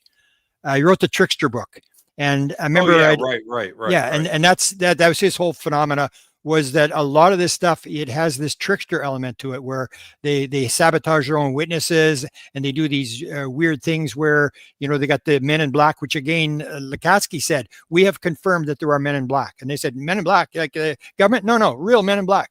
And people have had these experiences, where they come and they're doing a poll or something, and there's something wrong. The woman's got the wig on sideways and stuff like that. And that's the whole thing, is why does the phenomena have to do the men in black thing? And what Lukatsky says, you got to think, are they scaring you off, or are they dragging you in? And that's did I ever tell you? Yeah, tell me again. I remember you had I was telling the story, I remember you had an experience. Did I ever tell you my Men in Black story? Yeah, you did. I want to hear it again. As I was telling the story, I suddenly remembered, oh, Jimmy had a Men in Black story. Yeah, and before this, I used to live in the valley in a gated community. Okay. All right. So in the gated community, there's a phenomenon that goes down. Your doorbell never rings. Okay. Nobody knocks on your front door. No, nobody. That's it. Yeah. So if somebody comes to the gate, you get notified and you let them in, but nobody's coming up to your house unless it's your neighbor. Right. But so I'm sitting on my back patio drinking coffee in the morning. My friggin' doorbell rings. I didn't even know it worked, Grant. I did. On all that I love. It's like, is that the doorbell? So I get up and I said, this is weird. And I open the door, and it's a lady in a suit. And she had like identification, maybe a badge on her hip or something, and an iPad. And she's in this suit. And she goes, Jimmy Church? I go, who's asking? She goes, I'm from the census. I go, the census? Yes. What do you do? I said, and I slammed the door right on her face. And I go back and we said some other things. But anyway, the next day, I'm sitting out on my patio. Doorbell rings again. I was like, you've got to be kidding me. And I get up, I open the door, and it's her with 3 dudes. And she's standing in front, and the 3 guys in back of her are all football player guys, like big. And I'll never forget the guy on this side to her right had red hair, and he looked like he was a lineman for the Nebraska Cornhuskers, right? He was a big, they were all big. And she's standing there, and she goes, listen, Mr. Church, my boss really needs your information. I said, your boss? And then I look over their shoulders, and I see across the street 2 Crown Vics parked behind each other. And and then we talk for a minute, and I'm looking at it, this doesn't feel fun. There's something going on here, right? It's not the census or whatever. And again, I shut the door on their faces, and I walk away. What I should have done is taken pictures and shot video and gone out and photographed the cars and stuff. I should have done that. They never came back, by the way. And if they were the census, they didn't go to my neighbors, right? And I talked to a few of my neighbors, 3 of them, one on each side and one across the street. I asked them all the same thing. No, what are you talking about? I said, they said they were from the census. But yeah, I'm going Men in Black on that one. Have you heard the story? Tom DeLonge's author, what's his name? The one of his authors. These Men in Black story. Have you heard that one? That's the weirdest I've ever heard. The guy that was Peter Lavenda. Lavinda. Have you heard his Men in Black story where he sees this convertible black Cadillac sitting out in front? The guy's got a big telephoto lens. He's pointing it at the house, and he goes, "What the heck? I'm going to go find out what's going on here." And he goes marching out there to confront this guy, and the guy takes off, and so he goes running back, get in his car, and he's going to chase this guy.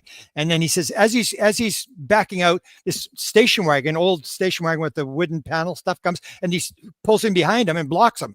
And these 2 women get out, and they said, do you know where this is? And they named it turns out to be a company that he knew about. And they said, do you know where it is? And he says, no. And they said, oh, sorry. And they pull out, and he figured they were blocking him from chasing this other guy. It was like it was all planned to block him. And it was just the weirdest thing where he's in Singapore. He says he's in Singapore years later, and he says, all of a sudden someone taps him on his shoulder. And it was one of these women that was in the car. And she says, hi, remember me? And she goes running off, and he tries to chase her, and she gets lost in the crowd. And that's this weird trickster element where somebody should maybe do a book on Men in Black, because they're the weirdest things where people know there's no way this is real. Something's weird going on here. And it's just so weird, but it does get you dragged down the rabbit hole, and you see people who have the first one, the Maury Island thing. Those guys had Men in Black the morning after.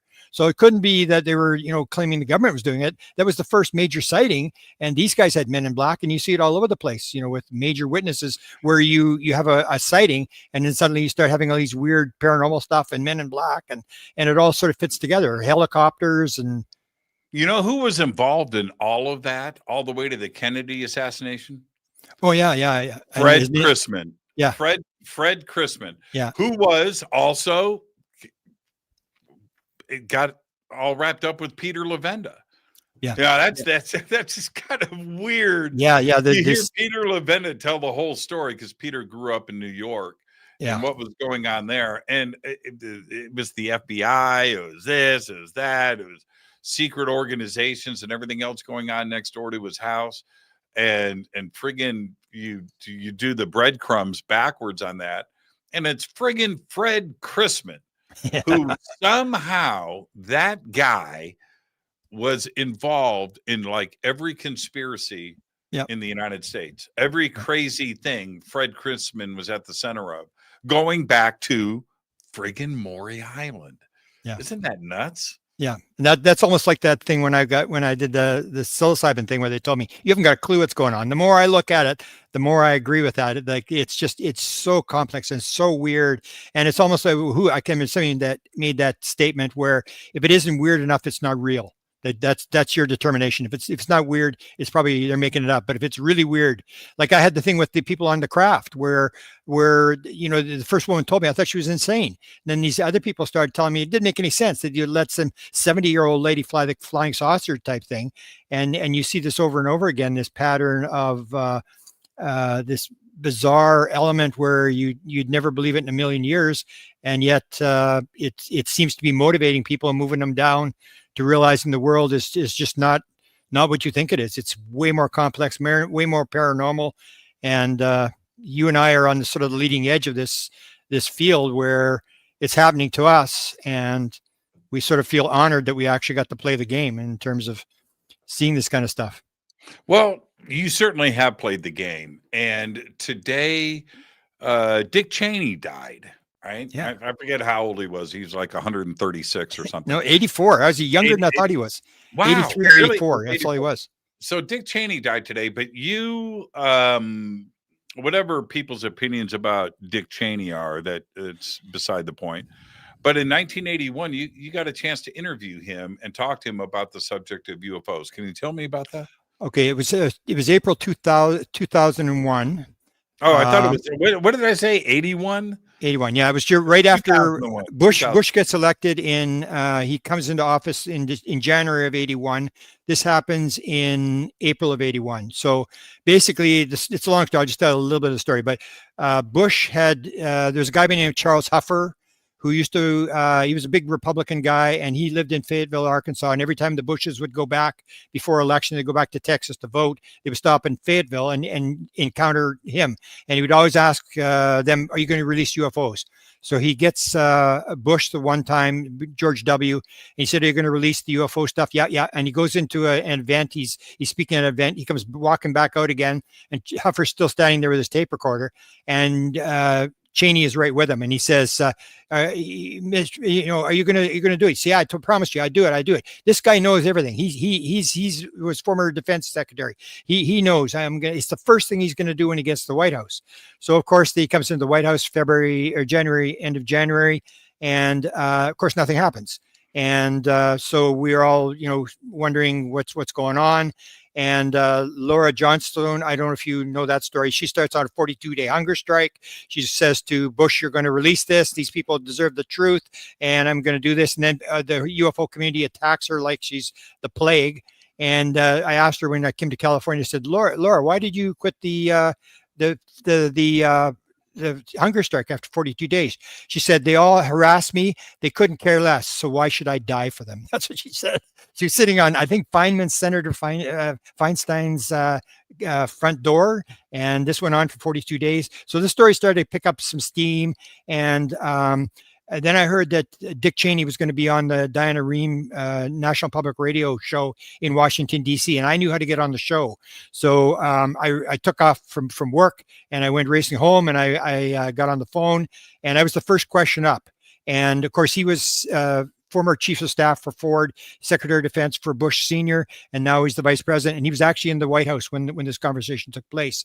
So he's there. And my question, and I say to all people, when you get somebody who's a high level official, you don't want to ask them, do you believe in UFOs, or have you seen a UFO? That's of no interest. What you want to ask them is, at any point in your career, did someone walk in your room and tell you what's going on? Did they ever give you the briefing? So that's what I said to him. I said, Mr. Cheney, in all your jobs in government, have you ever been briefed on the subject of UFOs? If so, when was it, and what were you told? And then they cut me off the line. They cut me off. I didn't hear his reply till all these emails started coming in saying, do you hear what he said? It's like, no, and what he said was, if I had been briefed on that subject, it would probably be classified and I wouldn't be talking about it. And she asked him, are you running the White House, or is Bush running the White House? No, Bush is running the White House. And then she says, have there been any UFO meetings since you got to the White House? And he said, no, there's been no UFO meetings since I got to the White House. So that was sort of my 15 seconds of fame in terms of talking to Cheney. And now the rumors are all around. David Gresh has identified him as being one of the, he thinks he's the top guy, but he may not be. There was Kissinger was one, Bobby Rainman was one, and we always believed that Dick Cheney was one of the guys. That's why I asked him the question, did you ever get briefed on this thing? And what did they tell you? So he confirmed that he didn't say there are no UFOs. He said, if I had been briefed on that subject, it would be classified and I wouldn't be talking about it, which is the bottom line to the whole thing, that they believe it's classified and we got to keep it from the Russians, and we're working on technology and bigger weapons and all this kind of stuff. And he's going to play by the rules. Here's the thing about not only Cheney, but Bush Sr. and people like him, because there are people that get elected into office, but they've been, their career was Washington. And when you look at Bush Sr., before he was vice president and everything that he had done, he ran through the intelligence community forever and ran the CIA. He was on the CIA for 1 year, though. But my point being, he he was a career. Yeah. a person, where the opposite, if you're just coming into the game, like a Jimmy Carter going from governor to the White House, or even Barack Obama, or others, right? Where Reagan, Reagan was the same. Reagan, governor to president. The people around you in the intelligence community have been in the game for decades, and they have access to information. The Oval Office does not. You can request it. You have security briefings, but is this kind of stuff going to be in there? So then you have to back up and go, well, would somebody like a Rumsfeld or a Cheney or a Bush Senior be sitting on this information and outside of elected officials? And if you look at the frustration of Congress and the Senate, those are elected officials trying to get at the intelligence community and the military industrial complex, trying to get at this information, and they can't. It's a different, you know what I mean? But Bush Senior is now president, who has access to all of the secrets for so long. Don't you find that very interesting? I mean, I do. Yeah. We've learned a bit since about Bush. For example, Charles Huffer got him on tape the one time. He said, "Are you going to release?" And he said, yeah, I'm going to release. He said, "Come on, you're a CIA, you know what's going on." And then Bush says, and it's really bad tape, but you can still sort of pick it up. He says, "Yeah, I know some. Yeah, I know a lot."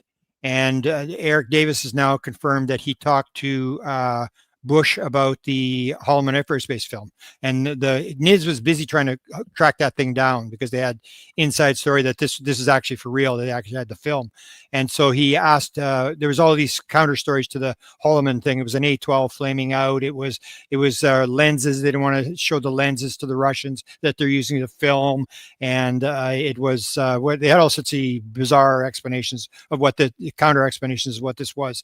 So Eric Davis phoned me one time and he said, "Have you got Jimmy Carter's phone number?" I said, "No, I'm a Canadian. How would I have Jimmy Carter's phone number?" I said, "What do you want Jimmy Carter's phone number for?" He said, "I want to ask him about the Holloman Air Force Base film, because there was a rumor that he had been shown a 15-minute color film, which matches the Holloman Air Force Base story. And then his one of his Secret Service guys claimed that he was in the briefing and that it was about UFOs. But anyway, so he's trying to get a hold of Carter, but he had already contacted Ford and Bush because they were former members of this former intelligence agency thing. And so Carter wasn't, and Eric Davis was. So he knew their phone numbers and they would talk to them. And he asked Bush about the Holloman Air Force Base film. And he said, "Was it an A-12 flaming out? No. Was it this? No. Was it a psychological operation? No. Was it a training film? No." And he goes through the whole list. And then Bush said it was real and there was massive security. And so that was the one story that was told about the Bush that sort of backs up that at least Ford and he were getting briefings. Ford said to Eric Davis, apparently, he said, "Yeah, I was briefed." No, Bush said, "I didn't see it as president in my presidential briefing, but I did see it as CIA director." Whereas Ford said he saw it in his briefing when he was president. He saw this film, and he said, so Eric Davis asked him, "Well, when was the briefing?" And he said, "I'm never going to tell you. Don't even go there." So some of this stuff is starting to surface now in terms of what they knew, that they did know some stuff. And then, of course, there's the big story, Richard Dolan and others. It started in that book, Exempt from Disclosure, about them wanting to brief for Bush in 91. They were going to drop the bomb in 91. They were going to do it. And it was a national security advisor, whatever. Suddenly they went to him and he said, "You mean this is for real? Nobody showed me nothing." He was furious. He's yelling and screaming. They told me this was all nonsense. And they were going to go to Kenny Bunkport and they were going to do the briefing and they were going to drop it. And then it got called off for whatever reason. But a lot of this presidential stuff is starting to sort of leak out in terms of who was told, who wasn't told, and what they were told. And this is why I think that we're at a point of history right now with 3i Atlas that is different than everything else. The Holloman film, which is the Holy Grail, it's the Ark of the Covenant, right? Yeah. It's just like, you know, it supposedly is out there. I believe that it is. Yeah. But it has evaded everything so close to, you know, there's pieces of it in Emenegger's film, and there's this, and is Yeah. it at Emenegger's house? Did he ever have possession of it? Was it his Yeah. producer? All of these things, but it has never surfaced. But with 3i Atlas, we have all of the amateur astronomers out there and the Yeah. telescopes and everything else to Okay. Yeah. track this. It's a different situation where we may be able to actually see Well, let these me things. give you another story that backs up this fact that we've got a bunch of stuff that's going on and nobody's even paying attention to it. I made public the fact that I was talking to Bob Emenegger one time, and I said, Bob, you told me you got all this stuff. He said, yeah, we got it from everybody in NASA, defense. Everybody was giving us stuff. We could ask whoever we want. We could talk to whoever we want. There's no cover up. And he was going on this sort of stuff. And then I said, well, you had this. They told you to take the Haldeman film back. And he said, yeah, I told you that story. And I said, yeah, okay. But what about the rest of the stuff? Did you have to give all the rest of the stuff back? And he goes, no.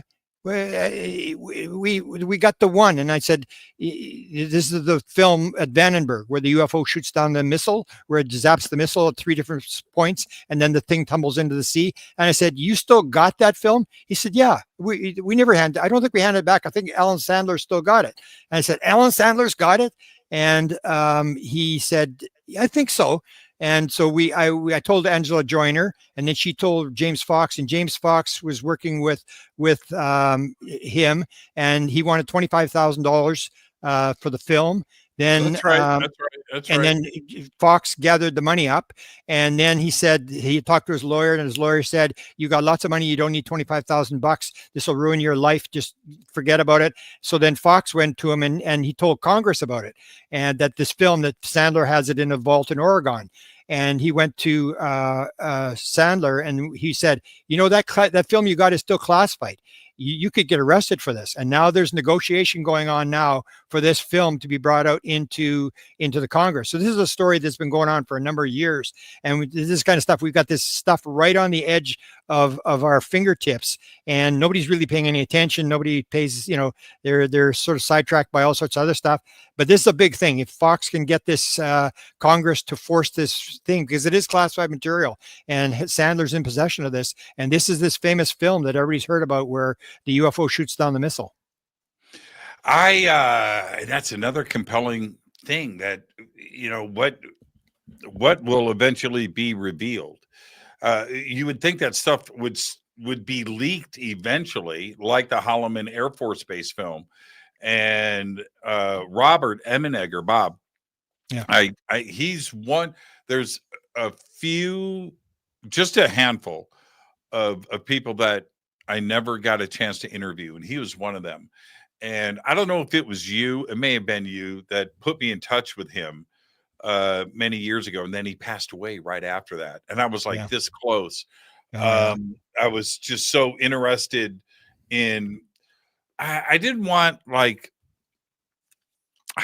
not deathbed confession isn't the right way to put it, but I think that once you get to a certain point in your life, Grant, you just don't give a shit anymore. It's not about retirement. It's not about fun. It's not about this, not about that. You know, and you just want to just, you know, open up and speak. And that's what I wanted out of him. And well, you still got Sandler still alive. I think you can go to him and talk about the film. I think I had him on the show 5 years ago. Is that maybe? Right? I've never heard him being interviewed. Bob was always the PR guy. Bob says Sandler, his wife said about Sandler, she says, this guy was dumb as a bag of hammers, but you could give him a stick and a piece of gum, and he'd come back at night with a pile of money.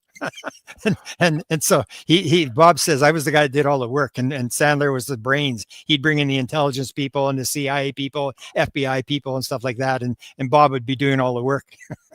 Well, I had one of the producers on the show, and I think it was Sandler, and I remember he had sent me. Here's the crazy part about that. He said that not only had he seen the film and watched it many times, but he describes the aliens and what they look like and how they came down and how they approach. One of them had something in his hand. I can't remember exactly everything, but I just don't feel like he was making it up. No, It didn't feel that way to me.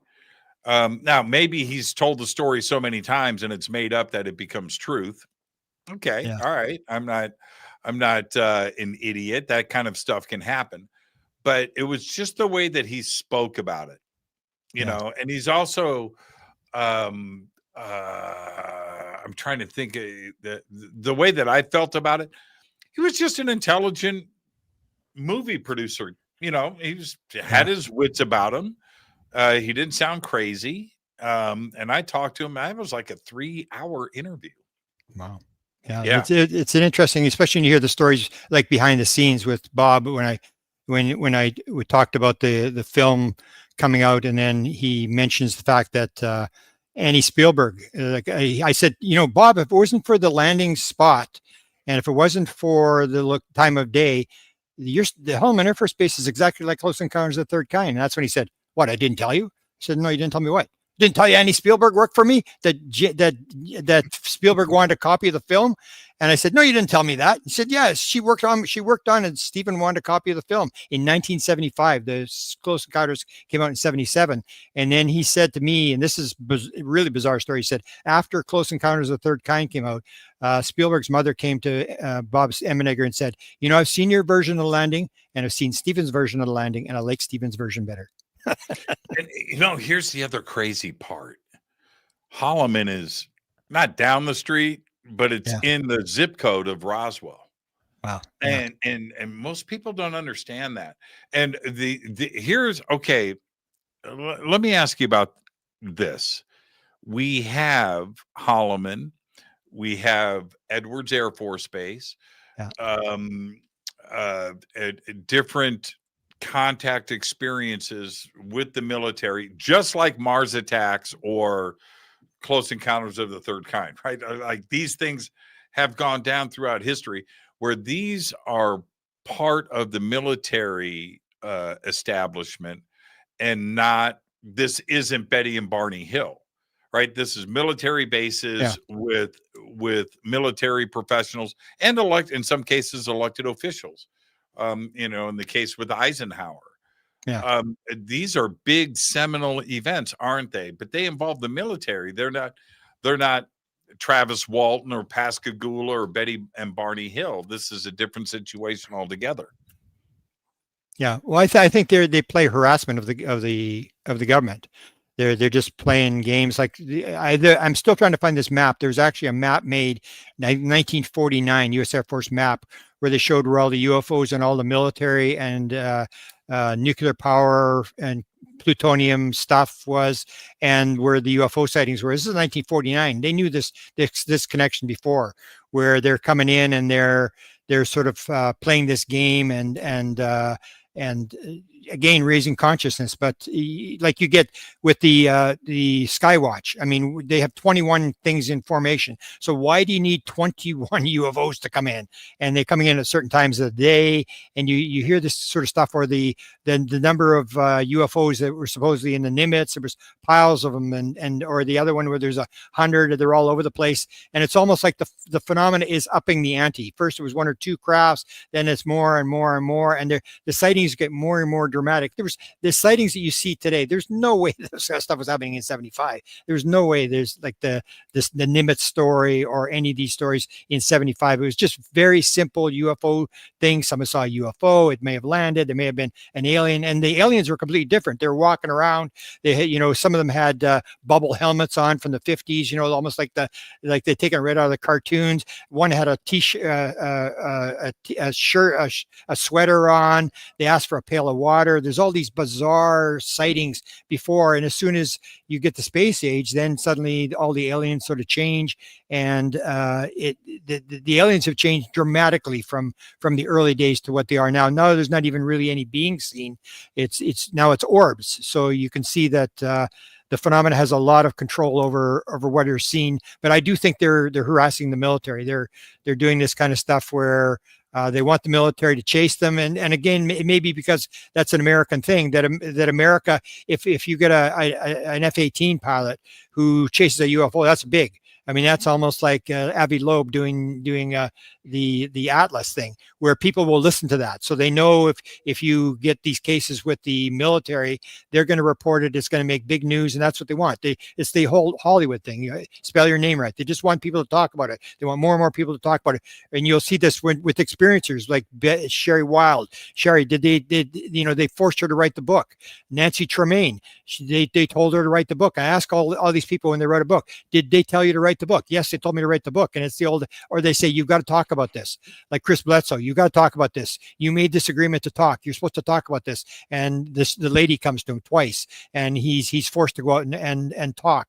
And that's what I think they're doing. They don't want the story exactly right or give you all the information. They just want people to talk about this. And as we go along, we realize the complexity of this phenomena and the fact that the world is not the way you think it is. I think that's the bottom line.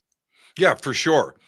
Right out here in my backyard, and for all of you researchers out there, feel free to look this stuff up. It's documented and it's out there. It's in many books and document releases. Edwards Air Force Base, which used to be Muroc Army Airfield. Then it became Muroc Air Force Base when the Air Force was created. And then a couple of years after that, it was renamed Edwards.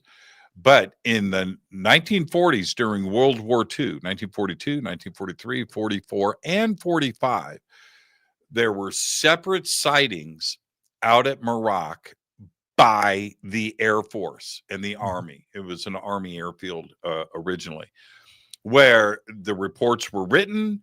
Now, you have to remember, this is before Kenneth Arnold. This is before flying saucers were called flying saucers or anything else. They were going at this one pilot in one of the cases. He lands his plane and he's walking across the tarmac and he sees something in the sky and he looks and it's a metallic disc above Muroc. And everybody crowds around and they're looking, they're like, what the heck? And then it moves, and this is in the report. Now, they didn't even know how to deal with it back then. They said it flew away against the wind. In other words, these are pilots, right? This is ground crews. They know, it's an Air Force base. And it moved against the wind. A couple hours later, it came back. Yeah. Now, there are four, but there's more than this, but there are four official reports from 4 different years at Muroc of metallic objects above that base. Yeah. Now, you have to ask yourself, what's the significance of the base? Okay, what's that? Why? Well, it's military, one, but two, maybe there's an ancient connection there. I don't know, something that goes back years. But this was way before the alien wave went across the United States, which was after World War II. 1947 and forward, going into 1952 and what have you. But this has been going on for a while. And when you have professional observers, the military, taking note of this phenomena in the sky, I think that's just as important as any other eyewitness account, don't you? Oh, yeah. Yeah, exactly. Yeah. I mean, it's important stuff. We're almost out of time. I got to tell you what the aliens are listening to. What you want to know? Yeah. So what do you think? I get the phone call from Chris Bledsoe. This is 2014. And he says, I got a message from the Guardians for you. I said, oh, really? He said, yeah. He said, they want you to know the messages in the music. And I said, well, Chris, you're probably talking to the wrong guy here. I'm, radio talk guy. I don't play music. I don't listen to music, nothing. And he said, well, the song you should listen to is Kashmir by Led Zeppelin. And I go, whatever, Chris. And then he said, oh, and the other song you should listen to is After the Gold Rush by Neil Young. So all your listeners can go and get the lyrics from those songs and take a look and see if that doesn't fit into UFOs. And because of Neil Young, that's the synchronicity, how they drag you into it. The synchronicity was, I lived in Winnipeg, Manitoba, Canada, coldest major city in the world. And it was famous for nothing. Even Canadians don't want to visit there. And Neil Young grew up there. And it was because I said, Neil Young is involved in this thing, Neil Young. And that's why I chased it. Now I finished my second book on music. So the message is in the music. That's what the Guardians, Chris told me, and Kashmir. And I was shocked when I saw the lyrics of those songs of you take a look and you go, wow. It's like, well, when I listen to After the Gold Rush now, I don't think of anything but aliens. I just, I can't. The other day, I was driving back from San Diego, and I played. I know, okay, everybody. I've got a lot of guitars behind me, but I listened to the Carpenters' Greatest Hits, the album, right? Yeah, it's just phenomenally great album. But that frigging song about E.T. and Contact, right? And go and listen to, if anything is relevant today. And now talk about, they were so famous at that point, right? The Carpenters, they were so famous. What are they doing? A song about E.T. and Contact. Yeah. It's great. And listen to the words. It's such a powerful song. And it's how do I say this? It's the vocabulary that we use today in the UFO community, but yet they were able to, her and Richard, put that into lyrics. Yeah, it's pretty crazy. Who wrote that song? Do you remember? I'm gonna look it up right now. Carpenter's ET song. Okay. Calling out occupants of interplanetary craft. Okay, let's see. Wow. Okay. I was looking for something simple. I'm not gonna. We're at the end. We're at the end of this, but I listened to the lyrics driving on the freeway coming back, and I knew the song so well, but it really hit me different this time around. Listening to the words and how it was written. I've got a lot of songs in my first book where I go back and I look at song facts and where'd they get this song from? And you go and look and they had an experience or something happened like that. It's amazing how many musicians believed they were extraterrestrials. John Denver, for one, believed he was from the constellation Lyra. I remember one of the first times I got a chance to hang out with you in person was here in Los Angeles. And you were here. I can't remember. You were speaking at no. It must have been Conscious. No. It was the events, the two events there. Yeah, you were. It was like at a park. You were at an event center somewhere. Anyway, that doesn't matter. Yeah. So we're there, and it was cool. You're speaking, and that's when you announce the book about music, and you brought up all these facts. Different songs. And I was looking, I was like, Grant doesn't look like a music guy. But this is my point. That's You're the perfect person to go into it objectively. Yeah. But I have to read the book every once in a while, or I forget all the names and the songs and stuff. And it's like, it's sort of become a blur or whatever. But it's actually interesting. It's like, at one time I thought they had every major musician abducted. I thought they had them all. I actually was convinced when I started to put them together. It's amazing how many musicians have got UFO experiences. It's unbelievable. Yeah, and John Lennon. You can just go on and on and on. I don't know how many album covers have flying saucers on it.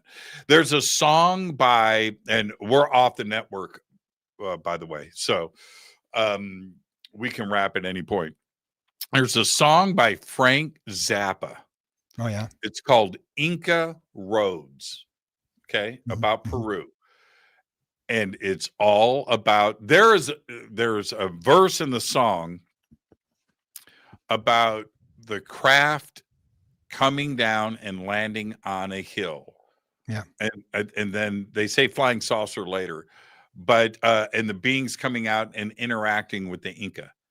And it's called Inca Roads. And I'm a kid. Yeah. Grant, I'm a kid in the 70s, right? Yeah. Smoking weed and listening to Frank Zappa with my headphones on. Yeah. Right. And I'm listening to Inca Roads. I'm like, what's Frank singing about? What's going on here? And he does it so well. But it was just one of those things where if you really look closely at musicians, a lot of them have contact experiences, a lot. Yeah, Frank Zappa, there's a video. You can look up Frank Zappa UFO video. He talks about his UFO experience. Oh, really? I didn't know that. Is I that think true? so. Yeah, I'm pretty sure. He I talks will about do UFOs, that. or he talks about his experience. And his kid played with Chris Peters, who was Barbra Streisand's stepson, who's a full-blown experiencer. They played in the same band, Zappa's kid and him. Well, and he named his daughter Moon Unit. So what's not to love, right? Grant, thank you so much, my friend. You are We'll do it again sometime. Beautiful. You're the absolute very best. Go enjoy the rest of your evening. Okay, I appreciate it. Talk to you later. Grant Cameron, everybody. The absolute very best. We have Grant's links below. 3-Eye Atlas is a big, big, big deal right now. I've stated it very publicly. I'm going to state it again. I think it's ET. It's extraterrestrial. It is not natural. It doesn't exhibit anything to me natural. That's where I am. This is going to continue to be in the news, and hopefully we will get the truth. I am your host, Jimmy Church. What am I doing tomorrow night? Geez. Do I actually have to do this? I am. Oh, tomorrow night, Danny Goller is here. That's right. DMT and the Code of Reality tomorrow night with the one and only Danny Goller. It's a big show. So I'll see everybody tomorrow night. But for now, all I've got is go Beckley Tappy. Fade to Black is produced by Hilton J. Palm, Renee Newman, and Michelle Freed. Special thanks to Bill, John, Dex, Jessica, Dennis, and Kevin. Webmaster is Drew the Geek. Music by Doug Aldrich. Intro, Space Boy. Fade to Black is produced by KJCR for the Game Changer Network. This broadcast is owned and copyrighted 2024 by Fade to Black and the Game Changer Network, Inc. It cannot be rebroadcast, downloaded, copied, or used anywhere in the known universe without written permission from Fade to Black or the Game Changer Network. I'm your host, Jimmy Church. Go Beckley Tappy.